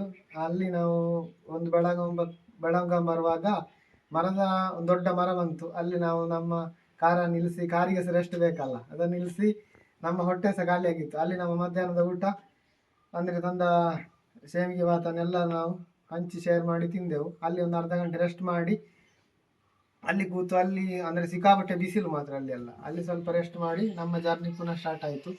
ಅಲ್ಲಿಂದ ಸೀದಕ್ಕೆ ಹೊರಟು ನಾವು ಪ್ರಯಾಣವನ್ನು ಮುಂದುವರಿಸಿದ್ದು ಪ್ರಯಾಗ್ರಾಜ್ನ ಕಡೆಗೆ ಅಂತೇಳಿ ಮುಂದುವರಿಸಿದ್ದು. ಅದೇ ಪ್ರಯಾಗ್ರಾಜ್ ತಲುಪುವಾಗ ನಾವು ಅಲ್ಲಿ ರೋಡ್ನಲ್ಲಿ ಒಂದು ಕೋಲಾಪುರದ ಬೋರ್ಡ್ ಕಂಡೆವು. 60 ಕಿಲೋಮೀಟರ್ ದೂರ ಇದೆ ಕೋಲಾಪುರ ನಾವು ಹೋಗುವ ಅಲ್ಲಿಂದ ಅಂತ. ಮತ್ತೆ ನಮ್ಮ ಪ್ಲಾನ್ ಚೇಂಜ್ ಆಯಿತು, ಸೀದಾ ಕೋಲಾಪುರಕ್ಕೆ ಹೋಗಿ ಅಲ್ಲಿ ದರ್ಶನ ಮಾಡುವ, ಇಲ್ಲಿ ತನಕ ಬಂದಿದ್ದೇವಲ್ಲ ಅಂತೇಳಿ ಸೀದಾ ನಮ್ಮ ಕಾರನ್ನು ಕೋಲಾಪುರದ ಕಡೆ ತಿರುಗಿಸಿದೆವು. ಅಲ್ಲಿ ಕೋಲಾಪುರ ರೀಚ್ ಆಗುವ ಆಲ್ಮೋಸ್ಟ್ ಸಂಜೆ 4 ಗಂಟೆ ಆಗಿತ್ತು. ಅಲ್ಲಿ ಕೋಲಾಪುರದ ದೇವರ ದರ್ಶನ, ಮಹಾಲಕ್ಷ್ಮೀ ದೇವಿಯ ದರ್ಶನ ಎಲ್ಲ ಮಾಡಿದ್ದೆವು. ಅಲ್ಲಿ ದರ್ಶನ ಮಾಡಿ ಹೊರಗೆ ಬಂದು ಅಲ್ಲಿ ಸ್ವಲ್ಪ ಆಚೆ ಈಚೆ ತಿರುಗಾಟ ನಡೆಸಿ ನಂತರ ಅಲ್ಲಿ ಒಂದು ಬೇಲ್ಪುರಿ ಮಾಡುವ ಒಂದು ಸ್ಟಾಲ್ ಇತ್ತು. ಅಲ್ಲಿ ಎಲ್ಲರೂ ಬೇಲ್ಪುರಿ ಮಸಾಲೆ ಪುರಿ ಎಲ್ಲ ಟೇಸ್ಟ್ ಮಾಡಿ ತಿಂದೆವು, ಚೆನ್ನಾಗಿತ್ತು. ಮತ್ತೆ ಅಲ್ಲಿ ಕಬ್ಬಿನ ಜ್ಯೂಸಿನ ಅಂಗಡಿ ಇತ್ತು, ಅಲ್ಲಿ ಸಹ ಕಬ್ಬು ಜ್ಯೂಸ್ ಕುಡಿದೆವು. ಆಲ್ಮೋಸ್ಟ್ ಅಲ್ಲಿ ಸಂಜೆಯ ಸ್ನ್ಯಾಕ್ಸ್ ಮುಗೀತು. ಮತ್ತೆ ನಾವು ಅಲ್ಲಿಂದ ಕಾರ್ನ ಕಡೆಗೆ ಬಂದೆವು, ಪಾರ್ಕಿಂಗ್ನ ಕಡೆಗೆ. ಅಲ್ಲಿಂದ ಹೊರಟು ಪಾರ್ಕಿಂಗ್ನ ಕಡೆಗೆ ಬಂದೆವು. ಅಲ್ಲಿಂದ ಪುನಃ ಕಾರ್ ಸ್ಟಾರ್ಟ್ ಮಾಡಿ ಸೀದಾ ನಾವು ಹೊರಟದ್ದೇ ಪ್ರಯಾಗ್ರಾಜಿನ ಕಡೆಗೆ. ಪ್ರಯಾಗ್ರಾಜಿನ ಕಡೆಗೆ ಅಂದರೆ ನಾವು ಪುನಃ ವಾಪಸ್ ಬಂದೆವು. ಕೋಲ್ಹಾಪುರದಿಂದ ವಾಪಸ್ ಒಂದು 20-30 ಕಿಲೋಮೀಟರ್ ವಾಪಸ್ ಬಂದು ಸಾಂಗ್ಲಿ ರೂಟಿಗೆ ಜಾಯಿನ್ ಆಗಬೇಕು. ಅಲ್ಲಿ ತನಕ ಬಂದೆವು. ಸಾಂಗ್ಲಿಯಿಂದ ಮೀರಾಜ್ ರೂಟ್ ಆಗಿ ಬಂದು ನಾವು ಮತ್ತೆ ರೇವಾ ಸಿಟಿಯಿಂದ ರೇವಾ ಸಿಟಿಗೆ ಬಂದೆವು. ರೇವಾ ಸಿಟಿ ಅಂದರೆ ಸೋಲಾಪುರ ದಾಟಿ ರೇವಾ ಸಿಟಿ ಮೇಲೆ ಪ್ರಯಾಗ್ರಾಜ್, ನಾಗ್ಪುರ ಆದಮೇಲೆ ಪ್ರಯಾಗ್ರಾಜ್. ಆ ರೂಟಿಗೆ ನಾವು ಮ್ಯಾಪ್ ಹಾಕಿ ಬಂದೆವು. ಮತ್ತು ರೇವಾ ಸಿಟಿ ಬರುವಾಗ ರಾತ್ರಿ ಒಂದು 8:30-9 ಗಂಟೆ ಆಗಿತ್ತು. ಅದೇ ದಿನ ರಾತ್ರಿ 8:30-9 ಗಂಟೆ ಅಲ್ಲಿ ಪಕ್ಕದಲ್ಲಿ ಒಂದು ಹೋಟೆಲ್ ಕಂಡಿತ್ತು. ಅಲ್ಲಿ ನಾವು ಊಟ ಮಾಡ್ಲಿಕ್ಕೆ ಶುರು ಮಾಡಿದ್ವಿ. ಅಲ್ಲಿ ಅಂದರೆ ರೈಸ್ ಐಟಮ್ ಯಾವುದೂ ಇಲ್ಲ. ಮಹಾರಾಷ್ಟ್ರ ದಾಟಿದ ಮೇಲೆ ಎಲ್ಲ ರೋಟಿ, ಪೂರಿ, ಚಪಾತಿ, ಸಾಗು ಅಂಥದ್ದೇ. ಅನ್ನ ಕಾಣಲಿಕ್ಕೆ ಇಲ್ಲ. ನಮ್ಮ ಕರ್ನಾಟಕ ಗ್ರೇಟ್. ನಮ್ಮ ಆಹಾರ, ನಾವು ಕರ್ನಾಟಕದ ದಕ್ಷಿಣ ಕನ್ನಡ ಆದ ಕಾರಣ ಇಲ್ಲಿ ಆಹಾರ ನಮಗೆ ಅಚ್ಚುಮೆಚ್ಚು. ಅಲ್ಲಿನದ ಆಹಾರ ಅಷ್ಟು ಟೇಸ್ಟ್ ಇರುವುದಿಲ್ಲ, ಸಿಕ್ಕಾಪಟ್ಟೆ ಖಾರ ಮಾಡಿ ಕೊಡ್ತಿದ್ರು ಎಷ್ಟು ಹೇಳಿದ್ರೆ ಸಹ. ಮತ್ತು ಅಲ್ಲಿ ಒಂದು ಬಿರಿಯಾನಿ ಒಂದು ಥಾಲಿ, ಅಲ್ಲಿಯ ಸ್ಪೆಷಲ್ ಥಾಲಿ ಅಂತೆ, ಅದನ್ನೆಲ್ಲ ಆರ್ಡರ್ ಮಾಡಿ ನಾವು ಅಲ್ಲಿ ಎಲ್ಲ ಊಟ ಮಾಡಿದ್ವಿ. ಊಟ ಮಾಡಿದ ಮೇಲೆ ಆಲ್ಮೋಸ್ಟ್ 9:30 ಕಳೀತು, 9:30-10 ಗಂಟೆ ಆಯಿತು. ಮತ್ತೆ ಅವತ್ತು 10 ಗಂಟೆ ಆ ಹೋಟೆಲ್ ನೋಡಿದ ಮೇಲೆ ಅಲ್ಲಿಂದ ಹೊರಟ ಕಾರಿನಲ್ಲಿ ಕೂತ್ವಿ. ಅಲ್ಲಿ ಆವಾಗ ಒಂದು ಪ್ಲಾನ್ ಚೇಂಜ್ ಆಯಿತು. ನಾವೀಗ ಪ್ರಯಾಗ್ರಾಜಿಗೆ ಹೋಗುದಾ ಅಥವಾ ಕಾಶಿಗೆ ಹೋಗುದಾ ಅಂತ ಒಂದು ಪ್ಲಾನ್ ಚೇಂಜ್ ಮಾಡುವ ಪರಿಸ್ಥಿತಿ ಉಂಟಾಯಿತು. ಯಾಕಂದರೆ ಅಲ್ಲಿ ಕೆಲವರು ಹೇಳಿದರು, ಈಗ ಇವತ್ತು ಹೋದರೆ ನಾವು ಮಾಘ ಹುಣ್ಣಿಮೆಗೆ ಮರುದಿನ ಮುಟ್ತೇವೆ. ಅಂದರೆ ನಾವು ಹೊರಟ ನೆಕ್ಸ್ಟ್ ಡೇ ಮಾಘ ಹುಣ್ಣಿಮೆ. ಅವತ್ತು ಮುಂಚಿನ ದಿನ ನಾವು ರಾತ್ರಿ ಹೊರಟ್ರೆ ಅಲ್ಲಿ ಬ್ಲಾಕ್ ಆಗ್ಬೋದಾ, ಟ್ರಾಫಿಕ್ ಜಾಮಲ್ಲಿ ಸಿಕ್ಕಾಕೊಳ್ಬೋದಾ ಅಂತೆಲ್ಲ ನಮಗೆ ಸ್ವಲ್ಪ ಡೌಟ್ ಸ್ಟಾರ್ಟ್ ಆಯಿತು. ಅದರಿಂದ ನಾವು ನನಗೆ ಇಲ್ಲಿಂದ ಒಬ್ಬರು ಸುಮಾರು ಜನ ಫ್ರೆಂಡ್ಸ್ಗಳೆಲ್ಲ ನನ್ನ ನಂಬರ್ ಕೊಟ್ಟಿದ್ರು. ಅಲ್ಲಿ ಅವರಿಗೆ ಫೋನ್ ಮಾಡಿ ಕೇಳಿ, ಪ್ರಯಾಗ್ರಾಜ್ನಲ್ಲಿ ವ್ಯವಸ್ಥೆ ಎಲ್ಲ ಮಾಡಿ ಕೊಡ್ತಾರೆ. ಹಾಗೆ ಅವರಿಗೊಬ್ಬರಿಗೆ ಕಾಲ್ ಮಾಡಿ ಕೇಳಿದ. ಅವರು ಹೇಳಿದರು, ನೀವೀಗ ಎಲ್ಲಿದ್ದೀರಿ? ರೇವಾ ಸಿಟಿಯಲ್ಲಿದ್ದೇವೆ ಅಂತ ಹೇಳಿದ್ರು. ಅದಕ್ಕೆ ಅವರು ಹೇಳಿದರು, ಅಲ್ಲಿಂದಲ್ಲಿ ನೀವು ಹೊರಟು ಸೀದಾ ಪ್ರಯಾಗ್ರಾಜ್ಗೆ ಬನ್ನಿ, ನೀವು ನಾಳೆ ಮಾಘ ಹುಣ್ಣಿಮೆಗೆ ಸ್ನಾನ ಮಾಡಿದರೆ ದೊಡ್ಡ ಪುಣ್ಯ ಸಿಗ್ತದೆ ಅಂತ ಹೇಳಿದರು. ನಾವು ಮತ್ತೆ ಒಂದೇ ಪ್ಲಾನ್ ಮಾಡಿ ಎಲ್ಲರೂ ಡಿಸೈಡ್ ಮಾಡಿ ಸೀದಾ ನಮ್ಮ ರೂಟ್ ಮ್ಯಾಪ್ ಅನ್ನು ಬದಲಿಸಿ ಸೀದಾ ನಾವು ಪ್ರಯಾಗ್ರಾಜ್ನ ಕಡೆಗೆ ಹೊರಟೆವು. ನೀವು ಯಾರು ಅಲ್ಲಿ ಗೈಡರ್ಸ್ನವರ ನಂಬರ್ ನಿಮ್ಮ ಹತ್ರ ಇತ್ತ? ಹೌದು, ಅಲ್ಲಿ ಗೈಡರ್ಸ್ ನಂಬರ್ ನನಗೆ ಕೊಟ್ಟಿದ್ರು. ಇಲ್ಲಿಂದ ನನ್ನ ಫ್ರೆಂಡ್ಸ್ಗಳು 2-3 ಜನ ನಂಬರ್ ಎಲ್ಲ ಕೊಟ್ಟಿದ್ರು. ಅವರು ನನಗೆ ನಂಬರ್ ಕೊಟ್ಟು ಅವರಿಗೆ ಕಾಲ್ ಮಾಡಿ ಕೇಳಿದೆ, ಹೀಗೆ ಬರ್ಬೋದಾ, ಬಂದರೆ ಟ್ರಾಫಿಕಲ್ಲಿ ಸಿಕ್ಕಾಕೊಳ್ಬೋದಾ, ಪಾರ್ಕಿಂಗ್ ಮಾಡಲಿಕ್ಕೆ ಜಾಗ ಉಂಟಾ, ದೂರ ಪಾರ್ಕಿಂಗ್ ಮಾಡಬೇಕಾ, ಅಂದರೆ ಸಂಗಮದಿಂದ ದೂರ ಪಾರ್ಕಿಂಗ್ ಮಾಡಬೇಕಾ ಅಥವಾ ಹತ್ತಿರದಲ್ಲಿ ಮಾಡಬೇಕಾ ಅಂತ ಹೇಳಿ ಕೇಳಿದ್ವಿ. ಅದಕ್ಕೆ ಅವ್ರು ಹೇಳಿದ್ರು, ನೀವು ಈಗ ಬಂದರೆ ಒಂದು 2 ಕಿಲೋಮೀಟರ್ ಡಿಸ್ಟೆನ್ಸಲ್ಲಿ ಕಾರು ಇಟ್ಟು ನೀವು ತೀರ್ಥ ಸ್ನಾನ ಮಾಡ್ಬೋದು ಅಂತೇಳಿ ಅಲ್ಲಿಂದ ಅವರು ಫೋನ್ ಮಾಡಿ ಹೇಳಿದರು. ಅದಕ್ಕೆ ನಾವು ಸೀದಾ ಪ್ರಯಾಗ್ರಾಜ್ನ ಕಡೆಗೆ ರಾತ್ರಿ ಹೊರಟೆವು. ಪ್ರಯಾಗ್ರಾಜ್ನ ಕಡೆಗೆ ಹೋಟೆಲಿಂದ ಸೀದಾ ಪ್ರಯಾಗ್ರಾಜ್ನ ಕಡೆಗೆ ಹೊರಟೆವು. ಅಲ್ಲಿಂದ ಸೀದಾ ಹೊರಟು ನಾವು ಒಂದು ಆಲ್ಮೋಸ್ಟ್ 10:30-11 ಗಂಟೆಗೆ ಪ್ರಯಾಗ್ರಾಜ್ ರೀಚ್ ಆಗಿದ್ದೇವೆ. ರಾತ್ರಿ ಪ್ರಯಾಗ್ರಾಜ್ ರೀಚ್ ಆಗಿ ಅಲ್ಲಿ ನಮ್ಮ ಗೌರ್ಮೆಂಟ್ ಇದ್ದೊಂದು ಪಾರ್ಕಿಂಗ್ ಮಾಡುವ ಏರಿಯಾ ಇತ್ತು. ಅಲ್ಲಿ ನಮ್ಮ ಕಾರನ್ನು ಸೇಫ್ ಆಗಿ ನಿಲ್ಲಿಸಿದ್ವಿ. ಮತ್ತು ನಮ್ಮ ಪಾರ್ಕಿಂಗ್ ಲೊಕೇಶನ್ ಸಹ ನಾವು ಮೊಬೈಲಲ್ಲಿ ಸೇವ್ ಮಾಡಿದ್ವಿ. ಯಾಕಂದರೆ ಅಲ್ಲಿ ಸುಮಾರು ಎಕರೆಗಟ್ಟಲೆ ಪ್ರದೇಶದಲ್ಲಿ ಪಾರ್ಕಿಂಗ್ ವ್ಯವಸ್ಥೆ ಮಾಡಿದ್ದಾರೆ. ವಾಪಸ್ ಬಂದ ಮೇಲೆ ಎಲ್ಲಿಂದ ಗೊತ್ತಾಗಬೇಕಲ್ಲ, ಅದಕ್ಕೋಸ್ಕರ ಪಾರ್ಕಿಂಗ್ನ ಲೊಕೇಶನ್ ಸೇವ್ ಮಾಡಿದ್ವಿ. ಮತ್ತೆ ಅಲ್ಲಿಂದ ನಾವು ನಮ್ಮ ಕಾರಿಂದ ಇಳಿದು ನಮಗೆ ಸ್ನಾನಕ್ಕೆ ಬೇಕಾದ ಡ್ರೆಸ್ಸನ್ನು ಒಂದು ಸಪ್ರೇಟ್ ಇಟ್ಕೊಂಡು ಬಾಕಿ ಲಗೇಜನ್ನು ಕಾರಲ್ಲೇ ಬಿಟ್ಟು ಹೋದ್ವಿ. ಒಂದು ನಿಮಿಷ, ಅಲ್ಲಿ ಎಂತ ಪಾರ್ಕಿಂಗ್ ಚಾರ್ಜಸ್ ಎಲ್ಲ ಏನಿಲ್ಲ ಕಾರಿಗೆ? ಅಂದರೆ ಅಲ್ಲಿ ಒಂದು ಫಾಸ್ಟ್ ಆಗಿನಾಗಿ ಒಂದು ಕೌಂಟರ್ ಇದೆ. ಅದರಲ್ಲಿ ನಮ್ಮ ಕಾರನ್ನು ಟೋಲ್ ಗೇಟ್ನ ಒಳಗೆ ಬಂದಾಗೆ ತಂದು ಅಲ್ಲಿ ಒಂದು ನಮ್ಮ ಕಾರ್ ನಂಬರ್ ನೋಡಿ ಅವರೇ ಒಂದು ರಿಸಿಪ್ಟ್ ಕೊಡ್ತಾರೆ. ಅಂದರೆ ಅದು ಸೇಫ್ಟಿ ಪರ್ಪಸ್ ಇರ್ಬೋದು ನನ್ನ ಲೆಕ್ಕದಲ್ಲಿ. ಅಂದರೆ ಫ್ರೀಯಾ? ಫ್ರೀ. ಅಂದರೆ ಅಲ್ಲಿ 65 ರುಪೀಸ್ ಅಂತ ಆ್ಯಡ್ ಆಗಿತ್ತು ಬಿಲ್ಲಲ್ಲಿ. ಆದರೆ ನಾವು ವಾಪಸ್ ಬರುವಾಗ 65 ಪೇ ಮಾಡಲಿಲ್ಲ, ಏನು ಪೇ ಮಾಡಲಿಲ್ಲ, ಫ್ರೀ ಪಾರ್ಕಿಂಗ್. ಅಂದರೆ ನಮ್ಮ ಕಾರನ್ನು ಸೇಫ್ಟಿಯಾಗಿ ಪಾರ್ಕ್ ಮಾಡಲಿಕ್ಕೆ. ಓಕೆ. ಮತ್ತೆ ಅಲ್ಲಿಂದ ಸ್ನಾನದ ಕಡೆಗೆ ನಡ್ಕೊಂಡು ಬಂದ್ವಿ. ಕಾರನ್ನು ಪಾರ್ಕಿಂಗ್ ಒಳಗೆ ಇಟ್ಟು ನಮ್ಮದೇ ವಸ್ತ್ರಗಳನ್ನು, ಸ್ನಾನಕ್ಕೆ ಬೇಕಾದ ವಸ್ತ್ರ, ಟವೆಲ್ ಎಲ್ಲ ಇಟ್ಕೊಂಡು ಮತ್ತೆ ತೀರ್ಥಕ್ಕೆ ಸಹ ಕೆಲವರು ನನ್ನ ಫ್ರೆಂಡ್ಸ್ ಬಾಟ್ಲಿಯಲ್ಲಿ ಇಟ್ಕೊಂಡು ಬಂದಿದ್ರು ತೀರ್ಥ ತಗೊಂಡು ಹೋಗ್ಲಿಕ್ಕೆ. ಬಾಟ್ಲಿ ಅಲ್ಲಿಯೇ ಅವ್ರು ಸೇಲ್ ಮಾಡ್ತಾ ಇರ್ತಾರೆ ರಾತ್ರಿಯೇ. ನಾವು ಆ ಸಂಗಮ ತೀರಕ್ಕೆ ಬರುವಾಗ ಒಂದು 10:30-11 ಗಂಟೆ ಆಗಿತ್ತು. ನೀವೆಂತ ಬೋಟಲ್ಲಿ ಎಲ್ಲ ಹೋಗ್ಲಿಲ್ವಾ? ಇಲ್ಲ, ಬೋಟಲ್ಲಿ ಹೋಗ್ಲಿಲ್ಲ. ಅಂದ್ರೆ ರಾತ್ರಿ 12 ಗಂಟೆ ಆಗಿತ್ತಲ್ಲ, 1 ಗಂಟೆ ಆಗಿತ್ತು. ಅವಾಗ ಬೋಟ್ ಎಲ್ಲ ಸ್ಟಾಪ್ ಮಾಡಿದ್ರು. ಅಂದ್ರೆ ರಿಸ್ಕ್ ಅಲ್ಲ, ರಾತ್ರಿ ನೈಟ್ ಅಲ್ಲ, ಅಲ್ಲಿ ಅಷ್ಟು ನದಿ ಕಾಣ್ತಾ ಇರ್ಲಿಲ್ಲ. ಮತ್ತೆ ಎಲ್ಲ ನದಿ ಪಕ್ಕದಲ್ಲಿ ಮಲ್ಕೊಂಡಿದ್ರು, ತಾರ್ಪಾಲ್ ಎಲ್ಲ ಒದಿಸಿ. ಯಾಕಂದ್ರೆ ಅವರು ಆ ದಿವಸ ಮರುದಿವಸ ಮಾಘ ಹುಣ್ಣಿಮೆ ಅಲ್ಲ, ಅದರ 12 ಗಂಟೆ ಕಳೀಲಿ, 1 ಗಂಟೆ ಆಗಲಿ ಅಂತ ಹೇಳಿ ವೇಟ್ ಮಾಡ್ತಾ ಇದ್ರು ಟೈಮಿಗೆ. ಎಲ್ಲ ಮಲಗಿದ್ರು. ನಾವು ಹೋಗುವಾಗ ಫುಲ್ ನದಿ ದಂಡೆ ಖಾಲಿ ಆಗಿತ್ತು. ನಾವು ನದಿ ದಂಡೆ ಹೇಗೆ ಬಂದ್ವಿ ಅಂತ ಹೇಳಿದ್ರೆ, ಕಾರ್ ಪಾರ್ಕಿಂಗ್ ಒಂದು 4 ಕಿಲೋಮೀಟರ್ ಇದೆ ನಡಿಲಿಕ್ಕೆ, ಅಷ್ಟು ನಡಿಲಿಕ್ಕೆ ಸಾಧ್ಯ ಆಗಲ್ಲ ಅಂತ ಹೇಳಿದ್ವಿ. ಅಲ್ಲಿ ಅದೇ ಊರಿನವರು ಬೈಕ್ ರೈಡರ್ಸ್ ಇದ್ರು, ಅಂದ್ರೆ ಅವರಿಗೆ ಅದೇ ಕೆಲಸ ಈಗ ಪ್ರಯಾಗ್ರಾಜ್ ಸಿಟಿಯಲ್ಲಿ ಬೈಕ್ ರೈಡರ್ಸ್. ಅವರು 500,000 ಅಂತೆಲ್ಲ ಡಿಮ್ಯಾಂಡ್ ಮಾಡ್ತಾರೆ. ನಾವು ಮತ್ತೆ ಅವ್ರ ಹತ್ರ ಹೀಗೆ ಮಾತಾಡಿ ಲಾಸ್ಟಿಗೆ ಒಬ್ಬೊಬ್ಬನಿಗೆ 100 ರೂಪಾಯಿ ಕೊಡು ಅಂತ ಹೇಳಿ ನಮ್ಮನ್ನು 5 ಜನವನ್ನು ಬೈಕಲ್ಲಿ 2 ಬೈಕಲ್ಲಿ ಅವ್ರು ಕರ್ಕೊಂಡು ಬಂದ್ರು. ಒಂದು ಬೈಕಲ್ಲಿ 3 ಜನ, ಒಂದು ಬೈಕಲ್ಲಿ 2 ಜನ. ನಮ್ಮನ್ನು ಸೀದಾ ನದಿ ಸಂಗಮ ಸ್ಥಾನಕ್ಕೆ ತಂದು ಡ್ರಾಪ್ ಮಾಡಿದ್ರು ಅವರು. ಮತ್ತೆ ಅಲ್ಲಿಯ ಲೊಕೇಶನ್ ಅನ್ನು ಸೇವ್ ಮಾಡಿ ಇಟ್ಟಿದ್ವಿ ನಾವು, ಡ್ರಾಪ್ ಲೊಕೇಶನ್ ಅನ್ನು. ಅವ್ರು ಮತ್ತೆ ಹೇಳಿದ್ದ, ನೀವು ಸ್ನಾನ ಮಾಡಿ ಬಂದ ಮೇಲೆ ನನಗೆ ಕಾಲ್ ಮಾಡಿ. ಅವ್ರ ನಂಬರ್ ಕೊಟ್ಟು ಹೋಗಿದ್ದ, ಬೈಕ್ ರೈಡರ್ಸ್ ನಂಬರ್ ಕೊಟ್ಟಿದ್ದ. ನೀವು ಫೋನ್ ಮಾಡಿ, ಇದೇ ಲೊಕೇಶನ್ ನಾವು ಬಂದು ನಿಮ್ಮನ್ನು ಪಿಕಪ್ ಮಾಡಿ ಪುನಃ ಕಾರ್ ಪಾರ್ಕಿನಲ್ಲಿ ಕರ್ಕೊಂಡು ಹೋಗ್ತೇವೆ ಅಂತ ಹೇಳಿದ್ರು. ಮತ್ತೆ ನಾವು ಪುನಃ ಸ್ನಾನಘಟ್ಟದ ಕಡೆಗೆ ನಡ್ಕೊಂಡು ಬಂದ್ವಿ. ಅಲ್ಲಿ ಎಲ್ಲರೂ ಮಲಗಿದ್ರು ಉದ್ದಕ್ಕೆ ನದಿ ದಡದಲ್ಲಿ. ಅಂದ್ರೆ ಮಾಘ ಹುಣ್ಣಿಮೆಗೆ ವೆಯ್ಟ್ ಮಾಡ್ತಾ ಇದ್ರು. ಸಮಯ ಆಗ್ಲಿಲ್ಲ ಅಲ್ಲ, 12 ಗಂಟೆ ಆದಷ್ಟೇ, 1 ಗಂಟೆ ಆಗ್ಲಿಕ್ಕೆ ವೆಯ್ಟ್ ಮಾಡ್ತಾ ಇದ್ರು. ನೀವು ಅಲ್ಲಿ ಕಾರ್ ಪಾರ್ಕಿಂಗ್ ಅಲ್ಲಿ ಇಳಿದ್ರಲ್ಲ, ಕಾರ್ ಪಾರ್ಕಿಂಗ್ ಮಾಡಿದ್ರಲ್ಲ, ನಿಮ್ಗೆ ಹೇಗೆ ಗೊತ್ತಾಯ್ತು ಬೈಕ್ ರೈಡರ್ಸ್ ಇದ್ದಾರೆ ಅಂತ? ಅಲ್ಲಿ ಬೈಕ್ ರೈಡರ್ಸ್ ಇದ್ದಾರೆ ಅಂತ ಹೇಳಿ ಅಲ್ಲಿ ಕೆಲವರು ಹೆಚ್ಚಿನ ಜನಗಳು ಬಂದವರು ಹಾಗೆ ಅದೇ ಬೈಕಿನಲ್ಲಿ ಹೆಂಗಸರಲ್ಲದೆ ಹೆಂಗಸರನ್ನು ಸಹ ಅವರು ಡ್ರಾಪ್ ಮಾಡಿ ಪಿಕಪ್ ಮಾಡಿ ಕರ್ಕೊಂಡು ಹೋಗ್ತಿದ್ರು. ಅಂದ್ರೆ ನಡಿಲಿಕ್ಕೆ ಕಷ್ಟ ಅಂತ ಹೇಳಿ, ದೂರ ಇದೆಯಲ್ಲ 4 ಕಿಲೋಮೀಟರ್. ಹೌದು, ಅಲ್ಲಿ ರಿಕ್ಷಾ ಸ್ಟ್ಯಾಂಡ್ ನಾಗ ಏನಾದ್ರು ಬೈಕ್ ರೈಡರ್ಸ್ ನಿಂತಿರ್ತಾರ? ಅಂದ್ರೆ ಬೈಕ್ ರೈಡರ್ಸ್ ನಿಂತಿರ್ತಾರೆ, ಆಚೆ ಈಚೆ ಹೆಲ್ಮೆಟ್ ಹಾಕೊಂಡು ಹೋಗ್ತಾ ಇರ್ತಾರೆ. ಆದ್ರೆ ಪೊಲೀಸರಿಂದ ಅವಾಯ್ಡ್ ಮಾಡಿ ಆಚೆ ಈಚೆ ಹೋಗ್ತಾ ಇದ್ರು. ಪೊಲೀಸರು ನೋಡಿದ್ರೆ ಅವರು ಆಚೆ ಈಚೆ ಹೋಗ್ತಿದ್ರು, ಅಂದ್ರೆ ಪೊಲೀಸ್ ಅವರಿಗೆ ಬೈತಾ ಇದ್ರು ಅದಕ್ಕೆ. ಮತ್ತೆ ಇಡೀ ಚಕ್ಕು ಅಲ್ಲಿ ಎಲ್ಲ ಕಡೆ ಬ್ಯಾರಿಗೇಡ್ ಇಟ್ಟಿದ್ದಾರೆ. ಅವ್ರ ಬೈಕ್ ಹೋಗ್ಲಿಕ್ಕೆ ಮಾತ್ರ ಜಾಗ ಇರುದು ಆ ನದಿ ಸಂಗಮ ಕ್ಷೇತ್ರದೊಳಗೆ ಹೋಗ್ಲಿಕ್ಕೆ. ಮತ್ತೆ ಎಲ್ಲೆಡೆಯಲ್ಲಿಯೇ ಬೈಕನ್ನು ನುಗ್ಗಿಸಿಕೊಂಡು ನಮ್ಮನ್ನು ಆ ಸಂಗಮ ಸ್ಥಾನಕ್ಕೆ ಕೊಂಡೋಗಿ ಬಿಟ್ರು. ಮತ್ತೆ ನಾವು ಅಲ್ಲಿ ನದಿ ದಡಕ್ಕೆ ಕರ್ಕೊಂಡು ಹೋದ. ನಾವೇ ನಡ್ಕೊಂಡು ಹೋದ್ವಿ ಅಲ್ಲಿ ನಡ್ಕೊಂಡು ಹೋಗಿ ವಸ್ತ್ರ ಎಲ್ಲ ಚೇಂಜ್ ಮಾಡಿ ನಾವು ಸಂಗಮ ಪಾಯಿಂಟಿಗೆ ಹೋದೆವು. ಅಲ್ಲಿ ಅವಾಗ ಆಲ್ಮೋಸ್ಟ್ ಖಾಲಿ ಇತ್ತು. ನಾವು ಸ್ನಾನ ಮಾಡಿ ವಾಪಸ್ ಬರುವಾಗ ನಾವು ಬಟ್ಟೆ ಇಟ್ಟ ಜಾಗವೇ ಎಲ್ಲಿ ಅಂತ ಕಾಣ್ತಾ ಇರಲಿಲ್ಲ, ಅಷ್ಟು ಜನಸ್ತೋಮ ತುಂಬಿತ್ತು. ಅಂದ್ರೆ ಆ ಮಲಗಿದ್ದವರೆಲ್ಲ ಎದ್ದು ಮಾಘ ಹುಣ್ಣಿಮೆ ಬಂತಲ್ಲ, ಎಲ್ಲರೂ ಸ್ನಾನ ಮಾಡ್ಲಿಕ್ಕೆ ನದಿಗೆ ಇಳಿದಿದ್ದಾರೆ, ಎಲ್ಲಿ ಸಹ ಜಾಗ ಇರಲಿಲ್ಲ. ಹೇಗಿತ್ತು ನೀರು? ಕೆಲವರೆಲ್ಲ ಇನ್ಸ್ಟಾಗ್ರಾಮ್ ಅಲ್ಲೆಲ್ಲ ಹಾಕ್ತಾ ಇದ್ದಾರೆ, ನೀರಂದ್ರೆ ರಾಡಿ ಹಾಗೆ ಉಂಟು, ಕೆಸರಲ್ಲಿ ಸ್ನಾನ ಮಾಡಿದಾಗೆ ಆಗ್ತದೆ ಅಂತ. ಇಲ್ಲಪ್ಪ, ನೀರು ಅಂದ್ರೆ ಪರಿಶುದ್ಧವಾಗಿತ್ತು. ಅಂದ್ರೆ ನಾನು ಸ್ನಾನ ಮಾಡೋ ಲೆಕ್ಕದಲ್ಲಿ ಹೇಳಿದ್ದು. ಸ್ನಾನ ಮಾಡುವಾಗ ಒಂದೇ ಒಂದು ಕಸ ಕಡ್ಡಿ ಏನಿರಲಿಲ್ಲ. ನಾವು ಮಧ್ಯೆ ಹೋಗಿ ಸ್ನಾನ ಮಾಡಿ ಬಂದಿದ್ದು. ಅಲ್ಲಿ ಒಂದು ಬಾರ್ಡರ್ ಟೈಪ್ ತರ ಇತ್ತು, ಅಲ್ಲಿ ಹೋಗಿ ಮುಳುಕು ಹಾಕಿ ಬಂದೆವು. ಆದ್ರೆ ನದಿ ದಡಕ್ಕೆ ಬಂದ್ರೆ ಅದೇ ಸ್ವಲ್ಪ ಕಸ, ಹೂಗಳು, ಅಂದ್ರೆ ಬಂದ ಭಕ್ತಾದಿಗಳೆಲ್ಲ ಹೂ ಬಿಟ್ಟು, ದೀಪ ಎಲ್ಲ ಬಿಟ್ಟು, ಹೂವನ್ನೆಲ್ಲ ಹಾಕಿ ಆ ದೇವರಿಗೆ ನದಿಗೆ ಪೂಜೆ ಮಾಡ್ತಾ ಇದ್ರು. ಅದರ ಕಸ ಸಹ ಇರ್ಬೋದು. ಆದ್ರೆ ನಾನು ಸ್ನಾನ ಮಾಡಿದಲ್ಲಿ ನೀರು ಕ್ಲಿಯರ್ ಆಗಿತ್ತು. ನಾವು ತೀರ್ಥ ಹಿಡ್ಕೊಂಡ ಬಾಟ್ಲಿ ಸಮೇತ ನೀರು ಬಿಳಿಯಾಗಿತ್ತು, ಯಾವುದೇ ಕಸ ಇರಲಿಲ್ಲ, ಹೊಯ್ಗೆ ಇರಲಿಲ್ಲ, ಯಾವು ಸಹ ಇರಲಿಲ್ಲ. ನಾವು ಆ ಶುದ್ಧ ನೀರನ್ನೇ ತಕೊಂಡು ಬಂದದ್ದು. ಮತ್ತೆ ಅಲ್ಲಿ ಸ್ನಾನ ಎಲ್ಲ ಮುಗಿಸಿ ನದಿ ದಂಡೆಗೆ ಪುನಃ ಬಂದು ನಮ್ಮ ವಸ್ತ್ರ ಎಲ್ಲ ಬದಲಾಯಿಸಿ ಪುನಃ ನಾವು ಅದೇ ನಮ್ಮನ್ನು ಬೈಕರ್ಸ್ ರೈಡರ್ಸ್ ಬಿಟ್ಟ ಜಾಗಕ್ಕೆ ನಾವು ವಾಪಸ್ ಬಂದ್ವಿ. ಅಲ್ಲಿ ಟೆಂಟ್ಗಳೆಲ್ಲ ಸುಮಾರಿತ್ತು ಆಚೆ, ಅದನ್ನೆಲ್ಲ ನೋಡ್ಕೊಂಡು ಬಂದ್ವಿ. ಮತ್ತೆ ರುದ್ರಾಕ್ಷಿ ಮಾಲೆ, ಬಳೆಗಳು, ಅಂಥದ್ದೇ ಅಂಗಡಿಗಳು ತುಂಬ ಇದ್ದವು. ಮತ್ತೆ ನೀರಿನ ಬಾಟಲ್ ಸೇಲ್ ಮಾಡೋದು, ಕ್ಯಾನ್ ಸೇಲ್ ಮಾಡೋದು, ಅಂಥವರೇ ನಮಗೆ ತುಂಬ ಜನ ಸಿಕ್ಕಿದ್ರು.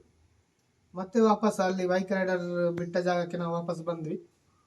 ಪುನಃ ಅಲ್ಲಿಂದ ಬೈಕ್ ರೈಡರ್ ನಮ್ಮನ್ನು ಕರ್ಕೊಂಡು ಪುನಃ ನಮ್ಮ ಪಾರ್ಕಿನ ಕಡೆಗೆ ನಮ್ಮನ್ನು ಕರ್ಕೊಂಡೋಗಿ ಬಿಟ್ರು. ಪುನಃ ನೀವು ರಿಟರ್ನ್ ಹೋಗ್ಬೇಕಾದ್ರೆ 100 ರೂಪಾಯಿ ಕೊಟ್ಟಿದ್ದೀರಿ. ರಿಟರ್ನ್ ಹೋಗ್ಬೇಕಾದ್ರೆ 100 ಅವರು ಹೇಳಿದ್ರು. ರಿಟರ್ನ್ ಹೋಗ್ಬೇಕಾದ್ರೆ ಒಬ್ಬೊಬ್ಬರಿಗೆ 500 ರೂಪಾಯಿ ಕೊಡಬೇಕು ಅಂತ. ಅದಕ್ಕೆ 500 ರೂಪಾಯಿ ಕೊಡ್ಲಿಕ್ಕೆ ಆಗುದಿಲ್ಲ. ಅಲ್ಲಿಯ ಪೊಲೀಸ್ ಒಬ್ಬ ಬಂದ, ನೀ ಎಂತ ಹೇಳುದು 500 ರೂಪಾಯಿ ತಗೊಳ್ತೀರ ಅಂತ ಹೇಳಿದ್ರು. ಅದಕ್ಕೆ ಅವನ ಬೈಕಿನ ಎಂತ ಮಾಡಿದ, ಎದುರಿ ಅಲ್ಲಿಂದ ಓಡಿ ಹೋದ, ಮುಂದೆ ಹೋದ. ಮತ್ತೆ ಪುನಃ ಅವನ ಹತ್ರ ಹೋದೆವು ನಾವು, ಎಷ್ಟು ರೂಪಾಯಿ ಕೊಡ್ಬೇಕು. ಮತ್ತೆ 100 ರೂಪಾಯಿ ಕೊಡಿ ನಾವು ಮತ್ತೆ ವಾಪಸ್ ಬರುವಾಗ 3 ಬೈಕಲ್ಲಿ ಬಂದ್ವಿ. ಹೋಗುವಾಗ 2 ಬೈಕಲ್ಲಿ ಕಷ್ಟ ಆಯ್ತು ಹೋಗ್ಲಿಕ್ಕೆ, 5 ಜನ ಇದ್ವಲ್ಲ. ಮತ್ತೆ ವಾಪಸ್ ಬರುವಾಗ 3 ಬೈಕಲ್ಲಿ ನಮ್ಮನ್ನು ಕಾರ್ನ ಪಾರ್ಕಿಂಗ್ ಕಡೆಗೆ ಅವ್ರು ಡ್ರಾಪ್ ಮಾಡಿದ್ರು. ಅಂದ್ರೆ ಪಾರ್ಕಿಂಗ್ ಕಡೆಗೆ ಅಲ್ಲ, ಮತ್ತು 2 ಕಿಲೋಮೀಟರ್ ನಡಿಲಿಕ್ಕಿದೆ, ಅವರು ಅರ್ಧ ತನಕ ಬಿಡ್ತಾರೆ ಅಷ್ಟೇ. ಆಮೇಲೆ ನೆಕ್ಸ್ಟ್ ಅಲ್ಲಿಂದ ಮತ್ತೆ ವರ್ಷ ಎಲ್ಲ ಚೇಂಜ್ ಮಾಡಿ ನಮ್ಮ ಲಗೇಜ್ ಎಲ್ಲ ಪುನಃ ಪ್ಯಾಕಪ್ ಮಾಡಿ ಪುನಃ ಕಾರ್ ಒಳಗಿದ್ದ ಲಗೇಜ್ ಎಲ್ಲ ಸೆಟ್ ಮಾಡಿ ಅಲ್ಲಿಂದ ನಾವು ರಾತ್ರಿ 1 ಗಂಟೆ ಆಗಿತ್ತು. ಅದೇ ದಿನ ರಾತ್ರಿ ಪ್ರಯಾಗಿಂದ ರಾತ್ರಿ ನಾವು ಸೀದಾ ಕಾಶಿದ ವಿಶ್ವನಾಥನ ದರ್ಶನ ಮಾಡ್ಲಿಕ್ಕೆ ಅಂತ ಹೊರಟೆವು.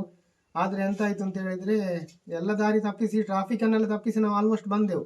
ಹೋಗುವ ಸುಮಾರು ಟ್ರಾಫಿಕ್ ಇತ್ತು, ಅದನ್ನೆಲ್ಲ ನಾವು ತಪ್ಪಿಸಿ ಲೈನ್ ಅನ್ನೆಲ್ಲ ದಾಟಿ ಹೇಗಾದ್ರೂ ಕಾರನ್ನು ಪಾರ್ಕಿಂಗ್ ಕಡೆಗೆ ತಂದೆವು. ಆದ್ರೆ ಸಹ ವಾಪಸ್ ಕಾಶಿಗೆ ಹೋಗುವಾಗ 4 ಕಿಲೋಮೀಟರ್ ಮುಂದೆ ಬಂದೆವು, ಕ್ಲಿಯರ್ ಉಂಟು ರೋಡ್ ಅಂತೇಳಿ. ಮತ್ತೆ ಮುಂದೆ ಬಂದು ನೋಡುವಾಗ ಎಂತ ಆಗಿದೆ, ಕಿಲೋಮೀಟರ್ ಗಟ್ಟಲೆ ಟ್ರಾಫಿಕ್ ಜಾಮ್ ಆಗಿದೆ. ಅಂದ್ರೆ ಆಚೆ ಕಡೆ ಉತ್ತರ ಪ್ರದೇಶದ ಪೊಲೀಸರು ಎಷ್ಟು ಜನ ಕಂಟ್ರೋಲ್ ಮಾಡ್ಲಿಕ್ಕೆ ಸಾಧ್ಯವೇ ಇಲ್ಲ. ಅಲ್ಲಿಯ ಜನರನ್ನು ಹೇಳಿದ್ದು ಕೇಳುವುದೇ ಇಲ್ಲ. ನಾವು ಎದುರು ಹೋಗುವ ಲೈನಲ್ಲಿ ರಾಂಗ್ ಸೈಡ್ ಅಲ್ಲಿ ಬಂದು ಕಾರನ್ನೆಲ್ಲ ನಿಲ್ಲಿಸಿದ್ದಾರೆ. ಆಚೆ ಬದಿಯಲ್ಲಿ ಕಾರ್, ಈಚೆ ಬದಿಯಲ್ಲಿ ಕಾರ್, ನಮ್ಗೆ ಹೋಗ್ಲಿಕ್ಕೆ ಆಗ್ಲಿಲ್ಲ. ಒಂದು ಕಾಲು ಗಂಟೆದ್ದು ಟ್ರಾಫಿಕ್ ಜಾಮಿಗೋಸ್ಕರ ನಾವು 2 ಗಂಟೆ ಟ್ರಾಫಿಕಲ್ಲೇ ನಿಂತಿದ್ದೇವೆ. ಮತ್ತೆ ಟ್ರಾಫಿಕ್ ಕ್ಲಿಯರ್ ಆಗಲಿಕ್ಕೆ ಒಂದು 2-3 ಗಂಟೆ ಆಯಿತು. ಆಗ ನಮ್ಮ ಸಮಯ ಆಲ್ಮೋಸ್ಟ್ ತುಂಬ ಲೇಟ್ ಆಯಿತು, ಅಂದರೆ ನಡುರಾತ್ರಿ ಮಧ್ಯರಾತ್ರಿ ಆಯಿತು, 2-3 ಗಂಟೆ ಆಯಿತು. ನಾವು ಅಲ್ಲಿಂದ ಒಂದು ಅರ್ಧ ಹೌದು ಒಂದು ಅರ್ಧ ಗಂಟೆ ಕಾರು 1 ಗಂಟೆ ಕಾರು ಓಡಿಸಿ ಟ್ರಾಫಿಕ್ಕಿಂದ ಹೊರಗೆ ಬಂದೆವು. ಮತ್ತೆ ಒಂದು ಕಾರನ್ನು ಒಂದು ಒಂದು ಗದ್ದೆ ಟೈಪ್ ಇತ್ತು ರೋಡ್ ಸೈಡಲ್ಲಿ, ಅಲ್ಲಿಯೇ ಕಾರ್ ನಿಲ್ಲಿಸಿ ನಾವು ರಾತ್ರಿ ಅಲ್ಲಿಯೇ ಮಲಗಿದ್ದು ಕಾರಲ್ಲಿ. ಬೆಳಗ್ಗೆ ನೋಡುವಾಗ ನಮ್ಮದು ಕಾರು ಕಾಶಿಯಿಂದ ಒಂದು 150 ಕಿಲೋಮೀಟರ್ ದೂರದಲ್ಲಿ ಇದ್ದೇವೆ ಅಂತ ಮ್ಯಾಪಲ್ಲಿ ಗೊತ್ತಾಯಿತು. ಅಲ್ಲೇ ಫ್ರೆಶ್ ಅಪ್ ಎಲ್ಲ ಆಗಿ ಬಾತ್ರೂಮ್ ಸ್ನಾನ ಎಲ್ಲ ಮಾಡಿ ಪುನಃ ಬೆಳಗ್ಗೆ ನಾವು ಕಾಶಿ ಕಡೆಗೆ ಹೊರಟೆವು. ಇಲ್ಲಿ ಪೆಟ್ರೋಲ್ ಬಂಪಲ್ಲಿ ಸ್ನಾನ ಮಾಡಿ ಬ್ರಷ್ ಎಲ್ಲ ಮಾಡಿ ಮತ್ತೆ ಅಲ್ಲಿ ಒಂದು ಟೀ ಎಲ್ಲ ಕುಡಿದು ಅಲ್ಲಿಂದ ಬೆಳಗ್ಗೆ ನಾವು ಕಾಶಿ ಕಡೆಗೆ ಹೊರಟೆವು. ಅಂತ ಹೇಳಿದ್ದು ಟೀ ಎಲ್ಲ ಫ್ರೆಶ್ ಅಪ್ ಎಲ್ಲ ಸ್ನಾನ ಎಲ್ಲ ಮುಗಿಸಿ ನಾವು ಬೆಳಗ್ಗೆ ಕಾಶಿ ಕಡೆಗೆ ಹೊರಟೆವು. ಕಾಶಿ ಕಡೆಗೆ ಹೊರಟು ಒಂದು 150-160 ಕಿಲೋಮೀಟರ್ ಜರ್ನಿ ಇತ್ತು ಇನ್ನೂ ಸಹ ನಾವು ಇರುವುದ ಜಾಗದಿಂದ. ಅಲ್ಲಿಂದ ಸೀದಾ ಕಾಶಿ ಕಡೆಗೆ ದರ್ಶನ ಹೊರಟೆವು. ಆದರೆ ಕಾಶಿಗೆ ಮುಟ್ಟುವಾಗ ಅಲ್ಲಿ ಕೂಡ ಪಾರ್ಕಿಂಗ್ ವ್ಯವಸ್ಥೆ ಆಗಬೇಕಲ್ಲ, ಗಾಡಿ ಅಲ್ಲಿ ಪಾರ್ಕಿಂಗ್ ವ್ಯವಸ್ಥೆ ಆಗಬೇಕಲ್ಲ, ಅದಕ್ಕೆ ಕೂಡ ಅಲ್ಲಿಗೆ ಹೋಗಿ ಆಲ್ಮೋಸ್ಟ್ ಅಲ್ಲಿ ದಾಟುವಾಗ ಮಧ್ಯಾಹ್ನ ಆಗಿತ್ತು. ಅಲ್ಲಿ ಮುಟ್ಟುವಾಗ ಮಧ್ಯಾಹ್ನ ಮುಟ್ಟಿದ್ದೆವು. ಅಲ್ಲಿ ಮುಟ್ಟಿ ಕಾರನ್ನೊಂದು ಅಲ್ಲಿ ಕೂಡ ಪಾರ್ಕಿಂಗ್ ಫುಲ್ ಆಗಿತ್ತು. ಮತ್ತೆಂತ ಮಾಡಿದ್ವಿ, ಒಂದು ರೋಡ್ ಸೈಡ್ ಅಂಗಡಿ ಎಲ್ಲ ಕ್ಲೋಸ್ ಆಗಿತ್ತು, ಅಲ್ಲೇ ಫ್ರಂಟಲ್ಲಿ ಕಾರನ್ನು ನಿಲ್ಲಿಸಿ ನಾವು ಅಲ್ಲಿಂದ ಒಂದು 3 ಚಕ್ರದ ಇಲ್ಲಿ ರಿಕ್ಷಾದಾಗಿ ಒಂದು ಗಾಡಿ ಬಂತು, ಅದರಲ್ಲಿ ಸೀದಾ ನಮ್ಮನ್ನು ಕಾಶಿ ದರ್ಶನಕ್ಕೆ ಕರ್ಕೊಂಡು ಹೋಗ್ಲಿಕ್ಕೆ, ದೇವಸ್ಥಾನದ ಸನಿಹದ ಬಳಿಗೆ ಕರ್ಕೊಂಡು ಹೋಗ್ಲಿಕ್ಕೆ ಒಂದು ಗಾಡಿಯನ್ನು ಬುಕ್ ಮಾಡಿದ್ದೆವು. ಅದರಲ್ಲಿ ಸೀದಾ ನಾವು ವಿಶ್ವನಾಥನ ಕಡೆಗೆ ಹೋದೆವು. ಆದರೆ ಸಹ ಅವರು ಅರ್ಧದಲ್ಲಿ ಬಿಟ್ಟು ಹೋಗ್ತಾರೆ ನಮ್ಮನ್ನು, ಪುನಃ ಅರ್ಧ ದಾರಿಯಿಂದ ಕಾಲು ದಾರಿ ನಡ್ಕೊಂಡು ಹೋಗಬೇಕು. ನಡ್ಕೊಂಡು ಹೋಗಿ ಅಲ್ಲಿ ಹಸಿಘಾಟ್ನ ಮೂಲಕ ನಾವು ಲೈನಲ್ಲಿ ಸಿಕ್ಕಾಪಟ್ಟೆ ರಶ್ ಇತ್ತು. ಆದರೂ ಹೇಗಾದರೂ ಲೈನಿಂದ ಮುಂದೆ ಸಾಗಿ ಎಂತ ಹೇಳುದು, ಹೇಗೆ ದರ್ಶನ ಮಾಡಿದ್ವಿ. ಹೇಗೆ ಲೈನಲ್ಲಿ ಇದ್ದು ದರ್ಶನ ಮಾಡಿದ್ವಿ. ಇಲ್ಲಿಯ ಕೆಲವರು ನನಗೆ ಆತ್ಮೀಯರು ಕೆಲವು ಪುರೋಹಿತರ ನಂಬರ್ ಕೊಟ್ಟಿದ್ರು, ಇಲ್ಲಿ ಅಲ್ಲಿಯ ಕಾಶಿಯ ದರ್ಶನಕ್ಕೆ ಫೋನ್ ಮಾಡಿ ಕೇಳಿ, ಇಲ್ಲದೆ ನಿಮಗೆ ಹೋಗ್ಲಿಕ್ಕೆ ಆಗ್ಲಿಕ್ಕಿಲ್ಲ. ಮತ್ತೆ ಅಲ್ಲಿ ಕೆಲವು ಫೋನ್ ಮಾಡಿ ಕೇಳಿ ಹೇಗಾರು ನುಗ್ಗಿ ದರ್ಶನಕ್ಕೆ ಒಳಗೆ ಹೋದ್ವಿ. ಆದರೆ ಲೈನಲ್ಲಿ ನಿಲ್ಲುವಂಥ ಕೆಲಸ ಯಾರಿಗೂ ಬೇಡ. ಮಧ್ಯಾಹ್ನದ ಬಿಸಿಲಿಗೆ ಅಲ್ಲಿ ಏನು ವ್ಯವಸ್ಥೆ ಇಲ್ಲ. ಬಿಸಿಲಲ್ಲಿ ನಿಂತು ಭಕ್ತಾದಿಗಳು ಬೊಬ್ಬೆ ಹಾಕುವುದು, ಪೊಲೀಸರು ಅವರನ್ನು ಕಂಟ್ರೋಲ್ ಮಾಡುದು, ಅದನ್ನು ನೋಡಿ ನಮಗೆ ಸಾಕಾಯಿತು ಆ ಬಿಸಿಲಿಗೆ. ಅಂತೂ ನಾವು ಹೊರಗೆ ಕಾಶಿ ದರ್ಶನ ಮಾಡಿ ಹೊರಗೆ ಬರುವಾಗ ಒಂದು 4 ಗಂಟೆ ಆಗಿತ್ತು. 4 ಗಂಟೆ ಅಲ್ಲಿ ಹೊರಗೆ ಬಂದು ಜ್ಯೂಸು ಮತ್ತೆ ಇದು ಮುಸಂಬಿ ಜ್ಯೂಸು ಮತ್ತೆ ಊಟ ಎಲ್ಲ ಮಾಡಿ ಅಲ್ಲಿಂದ 5 ಗಂಟೆ ಆಯಿತು ಆಲ್ಮೋಸ್ಟ್ ಆವಾಗ. ಮತ್ತೆ ಸಂಜೆ ಗಂಗಾರತಿ ಒಂದು 7 ಗಂಟೆಯಿಂದ ಸ್ಟಾರ್ಟ್ ಆಗ್ತದೆ ಅಂತ ಗೊತ್ತಾಯಿತು. ಅಲ್ಲಿ ಗಂಗಾರತಿ ಎಲ್ಲ ವೀಕ್ಷಣೆ ಮಾಡಿ ಒಂದು 7-8 ಗಂಟೆಗೆ ನಾವು ಕಾಶಿಯಿಂದ ಹೊರಟೆವು. ಕಾಶಿಯಿಂದ ಹೊರಟು ಬಂದು ನಾವು ಸೀದಾ ಅಯೋಧ್ಯೆಗೆ ಹೊರಡಲಿಕ್ಕೆ ಬಂದೆವು. ಅಯೋಧ್ಯೆಗೆ ಹೊರಡಲಿಕ್ಕೆ ಮುಂದಾದೆವು. ಅಯೋಧ್ಯೆಗೆ ಹೊರಡುವಾಗ ಏನಾಯ್ತು ಅಂತ ಹೇಳಿದರೆ ಆಲ್ಮೋಸ್ಟ್ ರಾತ್ರಿ ಆಗಿತ್ತು. ಪುನಃ ರಾತ್ರಿ ಆನ್ ದ ವೇ ದಾರಿಯಲ್ಲಿ ಒಂದು ಹೋಟೆಲ್ ಕಂಡಿತ್ತು. ಅಲ್ಲಿ ಮಧ್ಯಪ್ರದೇಶದಲ್ಲಿ ಎಲ್ಲ ಹೋಟೆಲ್ಗಳು ಏನು ಸರಿ ಇಲ್ಲ, ವ್ಯವಸ್ಥೆ ಇಲ್ಲ, ನಮ್ಮ ಇಲ್ಲಿ ಹಾಗೆ ಏನಿಲ್ಲ. ಐಟಮ್ ಎಲ್ಲ ಚೇಂಜ್, ಟೇಸ್ಟ್ ಇಲ್ಲ. ಮತ್ತು ಅನ್ನ ನೋಡದೆ 1 ವಾರಗಟ್ಟಲೆ ಆಗಿತ್ತು ಅನ್ನ ಊಟ ಮಾಡದೆ. ಅಲ್ಲಿಯ ಬಿರಿಯಾನಿ ಅದನ್ನೇ ತಿಂದು ನಾವು ದಿನ ದುಡಿದೆವು. ಮತ್ತು ಅಲ್ಲಿ ಅಯೋಧ್ಯೆಗೆ ಬರುವ ದಾರಿ ಮಧ್ಯೆ ರಾತ್ರಿ ಕಂಟಿನ್ಯೂ ಜರ್ನಿ ಮಾಡ್ತಾ ಇದ್ದೇವೆ ಅಯೋಧ್ಯೆಗೆ. ಅಲ್ಲಿಂದ ಹೌದು ಕಾಶಿಯಿಂದ ಅಯೋಧ್ಯೆಗೆ ಗೊತ್ತಲ್ಲ, ಅಲ್ಲಿಂದ ಅಯೋಧ್ಯೆ 170 ಕಿಲೋಮೀಟರ್ ಏನೋ ಇದೆ ಆಲ್ಮೋಸ್ಟ್. ಮ್ಯಾಪ್ ಹಾಕಿ ಪುನಃ ಅಯೋಧ್ಯೆ ಕಡೆಗೆ ಬಂದೆವು. ಅದೇ ಅಯೋಧ್ಯೆ ಕಡೆಗೆ ಬರುವಾಗ ಎಂತ ಆಯ್ತು ಅಂತ ಹೇಳಿದ್ರೆ, ಅಯೋಧ್ಯೆ ಕಡೆಗೆ ಬರ್ಬೇಕಾದ್ರೆ ಎಂತ ಆಯ್ತು ಅಂತ ಹೇಳಿದ್ರೆ, ರಾತ್ರಿ ದಾರಿ ಮಧ್ಯೆ ಬರುವಾಗ ಆ ಅಯೋಧ್ಯೆಗೆ ಎಲ್ಲಿ ಎಲ್ಲ ರೋಡ್ ಕನೆಕ್ಟ್ ಆಗ್ತದೆ ಮ್ಯಾಪಲ್ಲಿ ತೋರಿಸುವ ರೋಡ್ಗಳು, ಮೇನ್ ರೋಡ್ಗಳು, ಅಲ್ಲೆಲ್ಲ ಪೊಲೀಸರು ಚೆಕ್ ಪೋಸ್ಟ್ ಅಲ್ಲಿ ರೋಡ್ ಬಂದ್ ಮಾಡಿಟ್ಟಿದ್ರು. ಅದು ಎಷ್ಟರ ಮಟ್ಟಿಗೆ ಅಂತ ಹೇಳಿದ್ರೆ, ನಾವು ಯಾವ ರೋಡಲ್ಲಿ ಬೇರೆ ರೋಡ್ ತಪ್ಪಿಸಿ ಮ್ಯಾಪಲ್ಲಿ ಬಂದರೆ ಸಹ, ಯಾವ ರೋಡಲ್ಲಿ ತಪ್ಪಿ ಬಂದರೆ ಕೂಡ ನಾವು ಯಾವ ರೋಡಲ್ಲಿ ಮ್ಯಾಪ್ ತೋರಿಸ್ತದೆ ಆ ರೋಡಲ್ಲಿ ಎಲ್ಲಿ ಬಂದರೆ ಸಹ ಅದು ಮೈನ್ ರೋಡಿಗೆ ಜಾಯಿನ್ ಆಗುವಾಗ ಎಲ್ಲಿ ಅಯೋಧ್ಯೆಗೆ ಕನೆಕ್ಟ್ ಆಗ್ತದೆ ಅದನ್ನೆಲ್ಲ ಪೊಲೀಸರು ಬಂದ್ ಮಾಡಿಟ್ಟಿದ್ರು. ಯಾಕಂದರೆ ಅಯೋಧ್ಯೆಯಲ್ಲಿ ಫುಲ್ಲು ಜನ ಕಂಟ್ರೋಲ್ ಮಾಡ್ಲಿಕ್ಕೆ ಆಗ್ತಾ ಇಲ್ಲ. ಎಲ್ಲ ದಾರಿ ಉದ್ದಕ್ಕೂ ಗಾಡಿಗಳೆಲ್ಲ ನಿಂತಿತ್ತು ಅಯೋಧ್ಯೆಗೆ ಹೋಗುದು. ನಾವು ಹೇಗಾದರೂ ಒಳ ದಾರಿಯನ್ನು ಕಂಡು ಹುಡುಕಿ ಗದ್ದೆಯಲ್ಲಿ ಯಾರ್ಯಾರ ಮನೆ ಅಂಗಳದಲ್ಲೆಲ್ಲ ಹೇಗೋ ಬಂದು ಅಯೋಧ್ಯೆಗೆ ಕನೆಕ್ಟ್ ಆಗುವ ಹಾಗೆ ಬಂದೆವು. ಆದರೆ ಎಂತ ಆಯಿತು ಅಂತ ಹೇಳಿದರೆ, ಪುನಃ ಕನೆಕ್ಟ್ ಆಗುವಾಗ ರಾತ್ರಿ ಲೇಟ್ ಆಗಿತ್ತು ಆಲ್ಮೋಸ್ಟ್. ಅಯೋಧ್ಯೆ ರೀಚ್ ಆಗುವಾಗ ಎಲ್ಲರಿಗೂ ಸುಸ್ತಾಗಿತ್ತು. ಮತ್ತೆ ಎಷ್ಟು ಕನೆಕ್ಟ್ ಆದ ರೋಡು ಅಯೋಧ್ಯೆಗೆ ರೀಚ್ ಆಗುವಾಗ ಕಾಣುವುದಿಲ್ಲ. ಮತ್ತೆ ನೆಕ್ಸ್ಟ್ ಡೇ ಬೆಳಗ್ಗೆ ಹೊರಡುವ ಅಂತೇಳಿ ನಾವು ಒಂದಿನ ಅಯೋಧ್ಯೆಯಿಂದ ಒಂದು 40 ಕಿಲೋಮೀಟರ್ ದೂರದಲ್ಲಿ ಒಂದು ರೂಮ್ ಮಾಡಿ ಅಲ್ಲೇ ರಾತ್ರಿ ಸ್ಟೇ ಮಾಡಿದ್ವಿ. ಅಲ್ಲಿ ಸ್ಟೇ ಮಾಡಿ ಅದೇ ನಾವು ಒಂದು ದಿವಸ ರೂಮ್ ಮಾಡಿದ್ದು. ಇಷ್ಟು ದಿನದಲ್ಲಿ ರೂಮ್ ಮಾಡಿ ಸ್ಟೇ ಮಾಡಿ ಅಲ್ಲೇ ಮಲಗಿದ್ವಿ. ಬೆಳಗ್ಗೆ ಒಂದು 7 ಗಂಟೆಗೆ ಎಲ್ಲ ಫ್ರೆಶ್ ಅಪ್ ಆಗಿ ಎದ್ದು ಪುನಃ ನಾವು ಮರುದಿನ ಬೆಳಗ್ಗೆ ಅಯೋಧ್ಯೆ ಕಡೆ ಹೊರಟೆವು. ಆವಾಗ ಆಲ್ಮೋಸ್ಟು ಚೆಕ್ ಪೋಸ್ಟ್ ಎಲ್ಲ ಕ್ಲಿಯರ್ ಆಗಿತ್ತು. ನಾವು ಅಯೋಧ್ಯೆ ಮುಟ್ಟುವಾಗ ಒಂದು ಬೆಳಗ್ಗೆ 10 ಗಂಟೆ 11 ಗಂಟೆ ಆಗಿತ್ತು. ಅಲ್ಲಿ ನೋಡುವಾಗ ಸರದಿ ಸಾಲಲ್ಲಿ ಜನ ಸಾಗ್ತಾ ಇದ್ದಾರೆ. ಒಂದು 4-5 ಕಿಲೋಮೀಟರ್ ನಡೆದು ಸಾಗಬೇಕು.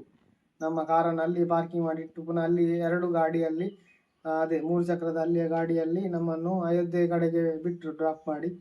ಮತ್ತೆ ಪಾರ್ಕಿಂಗ್ ಲೊಕೇಶನ್ ಸೇವ್ ಮಾಡಿ ಇಟ್ಟಿದ್ವಿ. ಅಲ್ಲಿ ಕೂಡ ಹಾಗೆ ತುಂಬ ಪಾರ್ಕಿಂಗ್ ಮಾಡಲಿಕ್ಕೆ ಜಾಗ ಇದೆ. ಅಲ್ಲಿ ಮಾತ್ರ 300 ರುಪೀಸ್ ತಗೊಂಡಿದ್ದಾರೆ ಕಾರ್ ಪಾರ್ಕಿಂಗ್ ಮಾಡಿದ್ದಕ್ಕೆ. ಅಲ್ಲಿಂದ ಪುನಃ ಬಂದು ನಾವು ಅಯೋಧ್ಯೆ ಕಡೆಗೆ ದರ್ಶನ ಮಾಡಲಿಕ್ಕೆ ನಡ್ಕೊಂಡು ದಾರಿ ಮಧ್ಯೆ ಸಾಗ್ತಾ ಬಂದೆವು. ಆದರೆ ಅಲ್ಲಿ ಕೂಡ 4 ಕಿಲೋಮೀಟರ್ನಷ್ಟು ನಾವು ನಡೆದುಕೊಂಡೇ ಬರಲಿಕ್ಕಿತ್ತು. ನಾವು ಅದಕ್ಕೆ ಒಂದು ಉಪಾಯ ಮಾಡಿದ್ವು. ಒಂದು ಮಧ್ಯದಲ್ಲಿ ಮಿಲಿಟರಿ ಅವರು ಲೈನ್ ನಿಂತಿದ್ರು, ಜಾರ್ ಲೈನ್ ಬ್ರೇಕ್ ಮಾಡಬಾರ್ದು ಅಂತೇಳಿ. ನಾವೆಂತ ಮಾಡಿದ್ವಿ, ಒಬ್ಬೊಬ್ಬರಾಗಿ ಆಚೆ ಬದಿಗೆ ಹಾರ್ತಾ ಬಂದೆವು ಅವರನ್ನು ತಪ್ಪಿಸಿ. ಇಲ್ಲದೆ ನಾವು 4 ಕಿಲೋಮೀಟರ್ ಹೀಗೆ ಮುಂದೆ ನಡೆದು ಪುನಃ 4 ಕಿಲೋಮೀಟರ್ ವಾಪಸ್ ನಡೀಲಿಕ್ಕಿತ್ತು, 8 ಕಿಲೋಮೀಟರ್. ಅದಕ್ಕೆ ನಾವು ಒಂದು ಐಡಿಯಾ ಮಾಡಿ ಎಲ್ಲರೂ ಒಬ್ಬೊಬ್ಬರು ಆಚೆಗೆ ಜಂಪ್ ಮಾಡಿ ಆಚೆಗೆ ಹಾರಿ ಹೇಗೋ ದರ್ಶನ ಮಾಡಲಿಕ್ಕೆ ಮತ್ತೊಂದು ಕಿವಿಗೆ ನಾವು ಜಂಪ್ ಮಾಡಿದ್ವಿ. ಅದೊಂದು ಮರಿಲಿಕ್ಕಿಲ್ಲ. ಅಲ್ಲಿ ನಮ್ಮ ಇಬ್ಬರಿಗೆ ಮಿಲಿಟರಿ ಅವರಿಂದ ಗುಂಡೆಗೆ 2 ಏಟು ಸಹ ಬಿದ್ದಿದೆ. ಆದರೆ ಅದೊಂದು ಗಮ್ಮತ್ತು ಮರಿಲಿಕ್ಕಿಲ್ಲ. ಅಲ್ಲಿಂದ ಪುನಃ ಅಯೋಧ್ಯೆಗೆ 4 ಕಿಲೋಮೀಟರ್ ಪುನಃ ನಡ್ಕೊಂಡೇ ಹೋಗಲಿಕ್ಕೆ ಲೈನಲ್ಲಿ ನಡ್ಕೊಂಡು ಹೇಗಾದ್ರು ನೂಕುನುಗ್ಗಲಿನಲ್ಲಿ ಹೇಗಾದರೂ ಅಯೋಧ್ಯೆ ದರ್ಶನ ಮಾಡಿದ್ದು. ಆದರೆ ಅಯೋಧ್ಯೆ ಮಾತ್ರ ಬಹಳ ಚೆನ್ನಾಗಿ ಮಾಡಿದ್ದಾರೆ. ಶಿಲ್ಪಕಲೆ, ಕೆತ್ತನೆ, ಡಿಸೈನ್ಸ್ ಎಲ್ಲ ಬಹಳ ಚೆನ್ನಾಗಿದೆ. ಒಳಗಡೆ ಎಲ್ಲ ಮಾರ್ಬಲ್ ಎಲ್ಲ ಹಾಕಿದ್ದಾರೆ. ಗೋಲ್ಡ್ ಅಂದರೆ ಸಿಕ್ಕಾಪಟ್ಟೆ ಗೋಲ್ಡು. ಇನ್ನೂ ಸಹ ಕೆಲಸ ಆಗ್ತಾ ಇದೆ. ಅದೆಲ್ಲ ಕಂಪ್ಲೀಟ್ ಆದ ಮೇಲೆ ನೋಡಿದರೆ ಭಾಳ ಚೆಂದ ಇದೆ. ಇನ್ನೊಂದು ಸಲ ಕಂಪ್ಲೀಟ್ ಆದಮೇಲೆ ಹೋಗಬೇಕು. ಮತ್ತೆ ಎಲ್ಲ ದರ್ಶನ ಎಲ್ಲ ಮಾಡಿ ಫೋಟೋಸ್ ಎಲ್ಲ ತೆಗೆದು ಮೊಬೈಲಲ್ಲಿ ಅಲೌಡ್ ಇದೆ. ಅಲ್ಲಿ ಮೊಬೈಲಲ್ಲಿ ಇಟ್ಕೊಂಡು ಎಲ್ಲರೂ ವಿಡಿಯೋ ಮಾಡುವುದೇ. ಆದರೆ ಎದುರುಗಡೆ ದೇವರ ಹತ್ರವರೆಗೆ ಮೊಬೈಲ್ ಮಾಡಿದರೆ ಅಲ್ಲಿ ಅವರು ಹಿಡಿದು ಎಳಿತಾರೆ. ಮತ್ತು ದೇವರನ್ನು ಹತ್ರ ನೋಡ್ಲಿಕ್ಕೆ ಬಿಡುವುದಿಲ್ಲ. ಹತ್ರ ಬರುವಾಗಲೇ ದೂಡಿ ಆಚೆ ಇದು ಮಾಡ್ತಾರೆ, ಎಳೆದು ಹೊರಗೆ ಹಾಕ್ತಾರೆ. ಅಂತೂ ಅಯೋಧ್ಯೆ ದರ್ಶನ ಮಾಡಿದ್ದು. ದರ್ಶನ ಮಾಡಿ ಹೊರಗೆ ಬರುವಾಗ ಒಂದು ಆಲ್ಮೋಸ್ಟ್ 2.5 ಗಂಟೆ ಆಗಿತ್ತು. ಆಗ ಮಧ್ಯಾಹ್ನದ ಊಟದ ಟೈಮ್ ಆಯಿತು. ಪುನಃ ಒಂದು 1 ಕಿಲೋಮೀಟರ್ನಷ್ಟು ಮುಂದೆ ಸಾಗಿ ಬಂದು ಅಲ್ಲಿ ಒಂದು ಹೋಟೆಲ್ ಇತ್ತು, ಒಳ್ಳೆಯ ಹೋಟೆಲ್. ಅಲ್ಲಿ ಇಷ್ಟು ದಿನ ಮಾಡಿದ ಫುಡ್ ಅಲ್ಲಿ ಒಂದು ಚೆನ್ನಾಗಿತ್ತು ಫುಡ್. ಅಲ್ಲೇ ಕೂಡ ಅದೇ ಬಿರಿಯಾನಿ ಎಲ್ಲ ಆರ್ಡರ್ ಮಾಡಿ ತಿಂದೆವು. ಮತ್ತು ಅಲ್ಲಿಂದ ಆಲ್ಮೋಸ್ಟ್ ಬೇಕಾದ್ದೆಲ್ಲ ಪರ್ಚೇಸ್ ಮಾಡಿ, ಮಾಲೆಗಳು, ಕೈಗೆ ಕಟ್ಟುವಂಥ ದಾರ ಅದನ್ನೆಲ್ಲ ಪರ್ಚೇಸ್ ಮಾಡಿ ಅಲ್ಲಿಂದ ನಮ್ಮ ಜರ್ನಿ ಪುನಃ ಸ್ಟಾರ್ಟ್ ಆಯಿತು. ಅದರಲ್ಲಿ ಅಂದರೆ ವಾಪಸ್ಸು ದೇವಸ್ಥಾನದ ಒಳಗೆಂತ ನಿಮಗೆ ಪ್ರಸಾದ ಎಲ್ಲ ಕೊಡುದಿಲ್ಲ? ದೇವಸ್ಥಾನದ ಒಳಗೆ ಎಂತ ಸಹ ಕೊಡುದಿಲ್ಲ, ತೀರ್ಥ ಸಹ ಕೊಡುದಿಲ್ಲ, ಪ್ರಸಾದ ಸಹ ಕೊಡುದಿಲ್ಲ. ಖಾಲಿ ರಾಮದೇವರ ದರ್ಶನ ಮಾತ್ರ ಮಾಡಲಿಕ್ಕೆ. ಹೊರಗಡೆ ನೀವೆಂತಾರು ಔಟ್ ಸೈಡ್ ಇಂದ ಸೇಲ್ ಮಾಡ್ತಾರಲ್ಲ, ಅವರ ಹತ್ರ ನಾವು ಪರ್ಚೇಸ್ ಮಾಡಿ ತರಬೇಕು. ಅದೇ ಪ್ರಸಾದ, ಬೇರೆ ಏನಿಲ್ಲ. ಒಳಗಡೆ ಇಲ್ಲಿ ಆಗಿ ಗಂಧ ಪ್ರಸಾದ ಎಲ್ಲ ಏನು ಕೊಡುದಿಲ್ಲ. ಅಷ್ಟು ಜನರನ್ನು ಕಂಟ್ರೋಲ್ ಮಾಡ್ಲಿಕ್ಕೆ ಆಗುದಿಲ್ಲ ಪೊಲೀಸರಿಗೆ. ನೂಕುನುಗ್ಗಲಲ್ಲಿ ಬರ್ತಾ ಇದ್ದಾರೆ.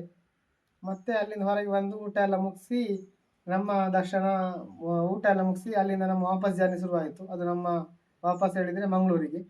ಆಲ್ಮೋಸ್ಟು ಮಂಗಳೂರಿಗೆ ಪುನಃ 2200 ಕಿಲೋಮೀಟರ್ ಜರ್ನಿ ಇತ್ತು ಅಯೋಧ್ಯೆಯಿಂದ. ಪುನಃ ಕಾರ್ ಹತ್ತಿ ಪಾರ್ಕಿಂಗ್ ಏರಿಯಾಕ್ಕೆ ಹೋದೆವು. ಪುನಃ ಅದೇ ಗಾಡಿಯಲ್ಲಿ ಪಾರ್ಕಿಂಗ್ ಏರಿಯಾಕ್ಕೆ ಡ್ರಾಪ್ ಮಾಡಿದ್ರು. ಅಲ್ಲಿಂದ ಪುನಃ ನಾವು ಪಾರ್ಕಿಂಗ್ ಏರಿಯಾದ ಕಡೆಗೆ. ಆದರೆ ಅದೆಂತಾಗಿತ್ತು, ಅಯೋಧ್ಯೆ ಬರುವ ರೋಡೆಲ್ಲ ಒಂದು ಸೈಡ್ ಬ್ಲಾಕ್ ಆಗಿತ್ತು. ನಾವು ರಾಂಗ್ ಸೈಡಲ್ಲಿ ಕಾರನ್ನು ತಗೊಂಡು ಹೋಗಿ ಅಲ್ಲಿ ಹೇಗಾರು ಮಾಡಿ ಅಯೋಧ್ಯೆ ಸಿಟಿಯಿಂದ ಹೊರಗೆ ಬಂದೆವು. ಮತ್ತೆ ಕಂಟಿನ್ಯೂ ಆಗಿ ಜರ್ನಿ ಆಗ್ತಾ ಬಂದೆವು. ಜರ್ನಿ ಮಾಡ್ತಾ ಬರುವಾಗ ದಾರಿ ಮಧ್ಯೆ ಟೀ ಮತ್ತು ಪೂರಿ ಸ್ನ್ಯಾಕ್ಸ್ ಎಲ್ಲ ಕೊಡ್ತಾ ಇದ್ರು. ಅಂದರೆ ಅಯೋಧ್ಯೆಗೆ ಹೋಗುವವರಿಗೆ, ಭಕ್ತಾದಿಗಳಿಗೆ. ಅದನ್ನೆಲ್ಲ ನಾವು ಟೀ ಎಲ್ಲ ಕುಡಿದು ಪುನಃ ಕಂಟಿನ್ಯೂ ಆಗಿ ಜರ್ನಿ ಮಾಡ್ತಾ ಬಂದೆವು. ಕಂಟಿನ್ಯೂ ಆಗಿ ಜರ್ನಿ ಮಾಡ್ತಾ ಬಂದು ಬರುವಾಗ ಮಂಗಳೂರಿನ ಒಂದು ಕಾರ್ ಕೂಡ ಸಿಕ್ಕಿತ್ತು. ನನ್ನ ಆತ್ಮೀಯರೇ ಮಂಗಳೂರಿನವರೇ, ಅವರು ಸಹ ಸಿಕ್ಕಿದ್ದು. ನಾವು ಮತ್ತೆ ಅವರು ಒಟ್ಟಿಗೆ ಬರ್ತಾ ಇದ್ವಿ ದಾರಿ ಮಧ್ಯೆ ಮಾತಾಡಿಕೊಂಡು. ಅಲ್ಲಿ ಮಂಗಳೂರಿನ ಕರ್ನಾಟಕದ ಗಾಡಿ ಎಲ್ಲ ಸಿಕ್ಕಿದ್ರೆ ಅವರಿಗೆಲ್ಲ ಭಾರಿ ಖುಷಿ. ಜೈ ಶ್ರೀರಾಮ್ ಜೈ ಶ್ರೀರಾಮ್ ಅಂತ ಹೇಳಿ ಘೋಷಣೆಗೆ ಹೋಗ್ತಾ ಇದ್ರು. ನಾವು ಮತ್ತೆ ದಾರಿ ಮಧ್ಯೆ ಮುಂದಕ್ಕೆ ಬರುವಾಗ ಫುಲ್ಲು ಕಾರು ಎಲ್ಲ ಜಾಮ್ ಆಗಿತ್ತು. ಒಂದು ಕಡೆ ಬರುವಾಗ ಅಲ್ಲಿ ಒಂದು ಕಡೆ ಫುಲ್ಲು ಟ್ರಾಫಿಕ್ ಜಾಮ್ ಆಗಿತ್ತು. ಮತ್ತು ಟ್ರಾಫಿಕ್ ಜಾಮ್ ಮಧ್ಯೆ ಸಹ ನಾವು ಕಂಟಿನ್ಯೂ ಆಗಿ ಗಾಡಿ ಓಡಿಸ್ತಾ ಬಂದೆವು. ಆದರೆ ನಡುರಾತ್ರಿ ಸಹ ಎಂತಾಗಿತ್ತು ಅಂತ ಹೇಳಿದರೆ, ಪುನಃ ವಾಪಸ್ ಬರುವಾಗ ರಾತ್ರಿ ಕೂಡ ಹೊರಗಡೆ ಬರಲಿಕ್ಕೆ ಆಗುದಿಲ್ಲ ಅಯೋಧ್ಯೆ ಸಿಟಿಯಿಂದ. ಅಂದರೆ ಪುನಃ ಅದೇ ಚೆಕ್ ಪೋಸ್ಟ್ ರಾತ್ರಿ ಕಂಟಿನ್ಯೂ ಆಗಿದೆ. ಜನ ಬರಬಾರ್ದು ಅಂತೇಳಿ ಎಲ್ಲ ಕಡೆ ಪೊಲೀಸರು ಚೆಕ್ ಪೋಸ್ಟ್ ಹಾಕಿ, ಪೊಲೀಸರು ಕೂಡ ಅಲ್ಲ, ಮಿಲಿಟರಿ ಅವರು ಬಂದ್ ಮಾಡಿ ಇಟ್ಟಿದ್ದಾರೆ ರೋಡು. ಯಾವ ರೋಡಲ್ಲಿ ಬಂದರೆ ಸಹ ಕನೆಕ್ಟ್ ಆಗೋ ರೋಡ್, ಹೈವೇ ಕನೆಕ್ಟ್ ಆಗುವುದೇ ಇಲ್ಲ. ನಾವು ಎಷ್ಟೋ ದೂರ ಸರ್ವಿಸ್ ರೋಡಲ್ಲೇ ಜರ್ನಿ ಮಾಡಿ ಒಳದಾರಿಯಲ್ಲೆಲ್ಲ ಬಂದು ಮ್ಯಾಪಲ್ಲೆಲ್ಲ ಸರ್ಚ್ ಮಾಡಿ ಒಳದಾರಿಯನ್ನು ಹುಡುಕಿ ಬಂದೆವು. ಆದರೂ ಅಂತೂ ನಾವು ರಾತ್ರಿ ಬರುವಾಗ ಮಧ್ಯಪ್ರದೇಶದಲ್ಲಿ ಲಾರಿಗಳದ್ದೇ ದರ್ಬಾರು. ಆ ಹೊಯ್ಗೆ ಕೊಂಡೋಗ್ಲಿಕ್ಕೆ ಲಾರಿಗಳು ನರ್ಮದಾ ನದಿಗೆ ಬರುವುದಂತೆ. ಆ ಬ್ರಿಡ್ಜ್ ಬಹಳ ದೊಡ್ಡ ಇತ್ತು. ಇಲ್ಲಿ ಅಂತ ಬ್ರಿಡ್ಜ್ ಇಲ್ಲವೇ ಇಲ್ಲ. ಅಂತ ಲಾರಿಗಳು ನಾನಂತೂ ನೋಡಲಿಲ್ಲ ಪಣಂಬೂರಲ್ಲಿ. ಒಂದು 20, 25, 30 ಚಕ್ರದ ಲಾರಿಗಳು, ದೊಡ್ಡ ದೊಡ್ಡ ಲಾರಿಗಳು. ಅವೆಲ್ಲ ರೋಡ್ ಮಧ್ಯೆ ನಿಲ್ಲಿಸಿ ಆ ಲಾರಿ ಡ್ರೈವರ್ ರೋಡಲ್ಲೇ ಮಲಗುದು. ನಮ್ಮ ಫ್ರೆಂಡ್ಸ್ ಎಲ್ಲ ಕಾರಿಂದ ಇಳಿದು, ನಾನು ಕಾರ್ ಓಡಿಸ್ಲಿಕ್ಕೆ, ಅವರೆಲ್ಲ ಇಳಿದು ಟ್ರಾಫಿಕ್ ಕ್ಲಿಯರ್ ಮಾಡೋದೇ ಕೆಲಸ. ಗಂಟೆಗಟ್ಟಲೆ ಒಂದು 5-6 ಕಿಲೋಮೀಟರ್ ಟ್ರಾಫಿಕ್ ಕ್ಲಿಯರ್ ಮಾಡೋದೇ ಆಯಿತು. ಈ ಲಾರಿಯವ್ರ ಮಧ್ಯೆ ಲಾರಿ ಹೋಗುದಿಲ್ಲ ಅಂತ ಹೇಳಿ ಲಾರಿಯನ್ನು ಮಧ್ಯದಲ್ಲಿ ಇಟ್ಟು ಮಲಗುದು. ಆಗ ಲಾರಿಗಳು ಕಂಟಿನ್ಯೂ ಬ್ಲಾಕ್ ಆಗ್ತಾ ಬರ್ತಿತ್ತು. ನಾವೊಂದು ರಾತ್ರಿ ಒಂದು 200 ಲಾರಿಯನ್ನು ಓವರ್ಟೇಕ್ ಮಾಡಿದ್ದೇವೆ ರಾತ್ರಿ ಬರುವಾಗ. ಅಲ್ಲಿಂದ ಮುಂದೆ ಸಾಗಿ ಒಂದು 12 ಗಂಟೆ ಆಗಿತ್ತು ಈ ಲಾರಿ ಎಲ್ಲ ಬರುವಾಗ. 12 ಗಂಟೆ 1 ಗಂಟೆ ಸಮಯ ರಾತ್ರಿ ಕಂಟಿನ್ಯೂ ಆಗಿ ಜರ್ನಿ ಮಾಡ್ತಾನೆ ಬಂದೆವು. ಮತ್ತೆ ರಾತ್ರಿ ಮಧ್ಯಪ್ರದೇಶದಲ್ಲಿ ಎಲ್ಲ 2 ಗಂಟೆಗೆ ರಾತ್ರಿ ಬರ್ತಾ ಇದ್ದೆವು ಆನ್ ದ ವೇ. ಅಲ್ಲಿ ಅಂದರೆ ರೋಡ್ ಕೂಡ ಸಪೂರಾಗಿತ್ತು, ಅದೇನು ನ್ಯಾಷನಲ್ ಹೈವೇ ಅಲ್ಲ, ಸ್ಟೇಟ್ ಹೈವೇ. ಆ ಕಾರಣ ಕಂಟಿನ್ಯೂ ಕಾರ್ಗಳೆಲ್ಲ ಕಡಿಮೆ ಹೋಗ್ತಿತ್ತು, ಈ ಲಾರಿಗಳದ್ದೇ ಜಾಸ್ತಿ ಕಾರ್ಬಾರ್, ಲಾರಿಗಳೇ ಹೋಗ್ತಿದ್ದದ್ದು. ಅವನು ಓವರ್ಟೇಕ್ ಮಾಡಿ ಬರುವಾಗ ಸಾಕಾಗಿತ್ತು.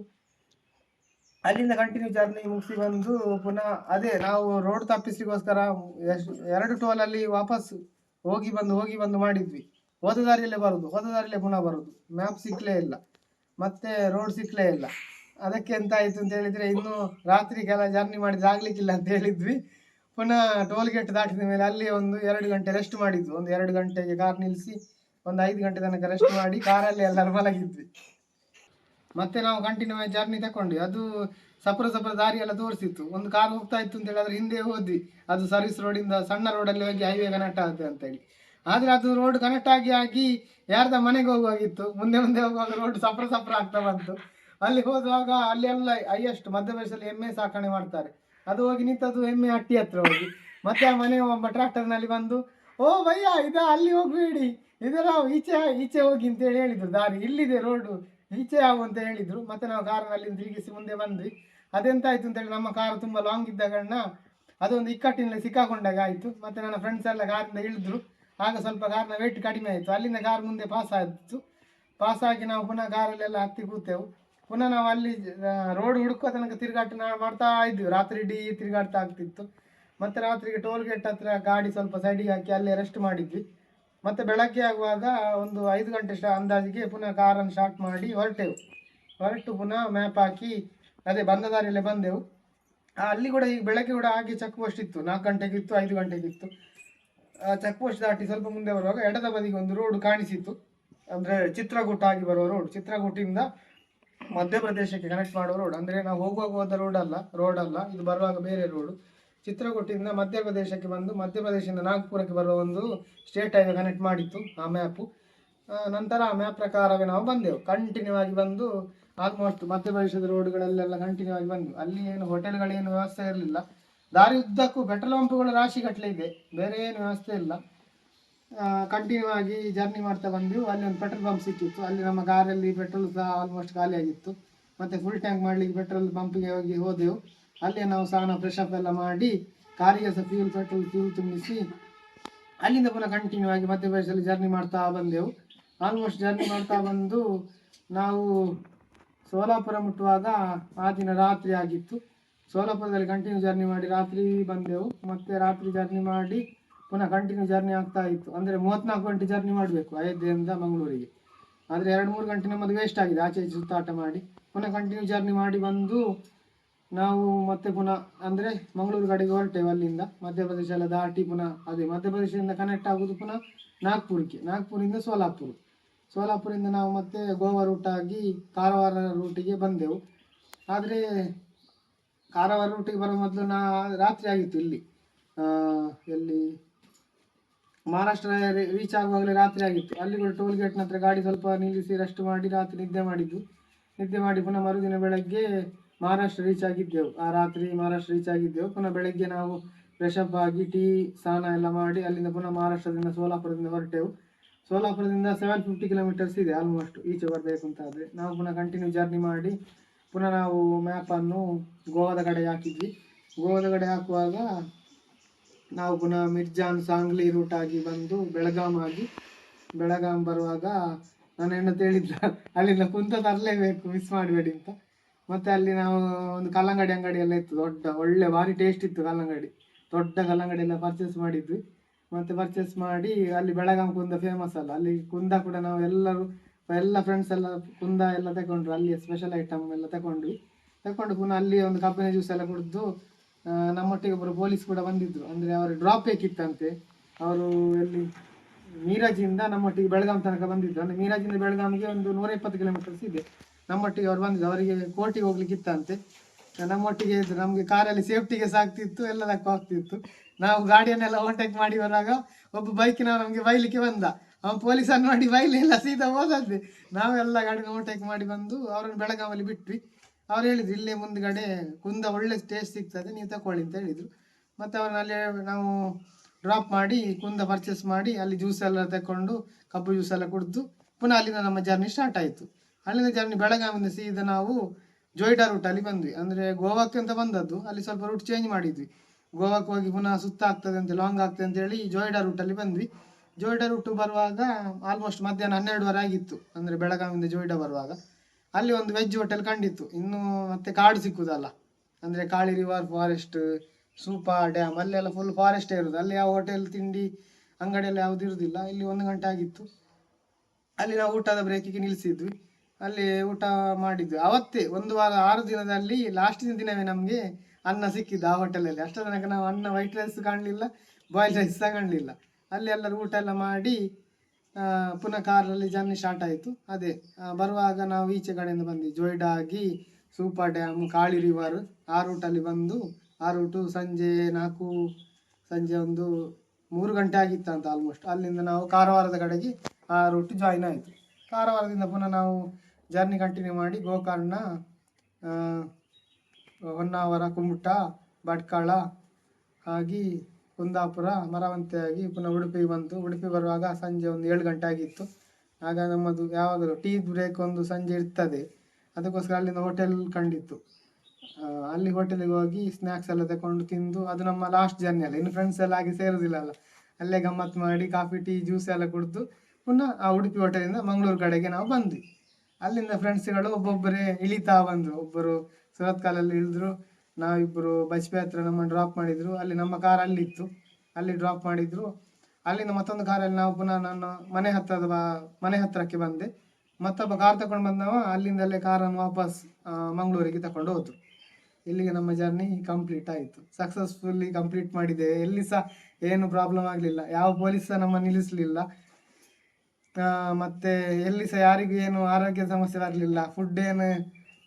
ಫುಡ್ ಚೇಂಜ್ ಆಗಿ ಯಾರಿಗೂ ಹೊಟ್ಟೆ ಹಾಳಾಗಲಿಲ್ಲ. ಎಲ್ಲ ಕಂಟಿನ್ಯೂ ಆಗಿ ಜರ್ನಿ ಮಾಡಿದ್ದೇವೆ, ಎಲ್ಲಿ ಸಹ ನಿಲ್ಲಿಸದೆ. ನನ್ನ ಲೈಫಲ್ಲಿ ಫಸ್ಟ್ ಟೈಮ್ ಇಷ್ಟು ಕಂಟಿನ್ಯೂ ಆಗಿ ಕಾರ್ ಓಡಿಸಿದ್ದು. ಅಂದರೆ 3 ಜನ ನಾವು ಕಾರನ್ನು ಚೇಂಜ್ ಮಾಡ್ತಾ ಇದ್ವಿ, ರಾತ್ರಿ ಹಗಲು ಅಂತೇಳಿ. ಕಾರಿಗೆ ಸಹ ರೆಸ್ಟ್ ಇರಲಿಲ್ಲ, ಕಾರ್ ಓಡ್ತಾನೆ ಇತ್ತು. ಕಾರ್ ಸಹ ಎಲ್ಲಿ ಸಹ ಏನು ಕಂಪ್ಲೇಂಟ್ ಆಗಲಿಲ್ಲ, ಏನು ಪ್ರಾಬ್ಲಮ್ ಆಗಲಿಲ್ಲ. ಕಂಟಿನ್ಯೂ ಆಗಿ ಜರ್ನಿ ಮಾಡಿ 6 days ಬಿಡದೆ ಜರ್ನಿ ಮಾಡಿ 5000 ಕಿಲೋಮೀಟ್ರನ್ನು ಕಂಪ್ಲೀಟ್ ಮಾಡಿದೆ, ಅಪ್ ಆ್ಯಂಡ್ ಡೌನ್ ಹೋಗಿ ಬಂದು. ಆದರೆ ಒಂದು 400 ಕಿಲೋಮೀಟ್ರ್ 200 ಕಿಲೋಮೀಟ್ರ್ ಆಚೆ ಈಚೆ ಆಗಿರ್ಬೋದು ಅಲ್ಲಿ ಪೊಲೀಸರಿಂದಾಗಿ. ಮತ್ತು ರಾತ್ರಿ ಎಲ್ಲ ಅಲ್ಲಿ ಲಾರಿಗಳೆಲ್ಲ ಬಂದ ಕಾರಣ ಸ್ವಲ್ಪ ನಮ್ಮ ಟೈಮು ಡಿಲೇ ಆಗ್ತಾ ಬಂತು, ರೀಚ್ ಆಗೋ ಟೈಮ್ ಲೇಟ್ ಆಗ್ತಾ ಬಂತು. ಇಲ್ಲ ನಾವು ಆಲ್ಮೋಸ್ಟ್ ಫ್ರೈಡೇ ನೈಟೇ ರೀಚ್ ಆಗ್ತಿದ್ವಿ ನಮ್ಮ ಮನೆಗೆ. ಇದು ಆಲ್ಮೋಸ್ಟ್ ಸ್ಯಾಟರ್ಡೇ ಆಯಿತು. ಕಂಟಿನ್ಯೂ ಆಗಿ ಜರ್ನಿ ಮಾಡಿದ್ವಿ, ಸಕ್ಸಸ್ಫುಲ್ಲಿ ಕಂಪ್ಲೀಟ್ ಮಾಡಿದ್ವಿ ಕಾಶಿ, ಅಯೋಧ್ಯೆ, ಪ್ರಯಾಗ್.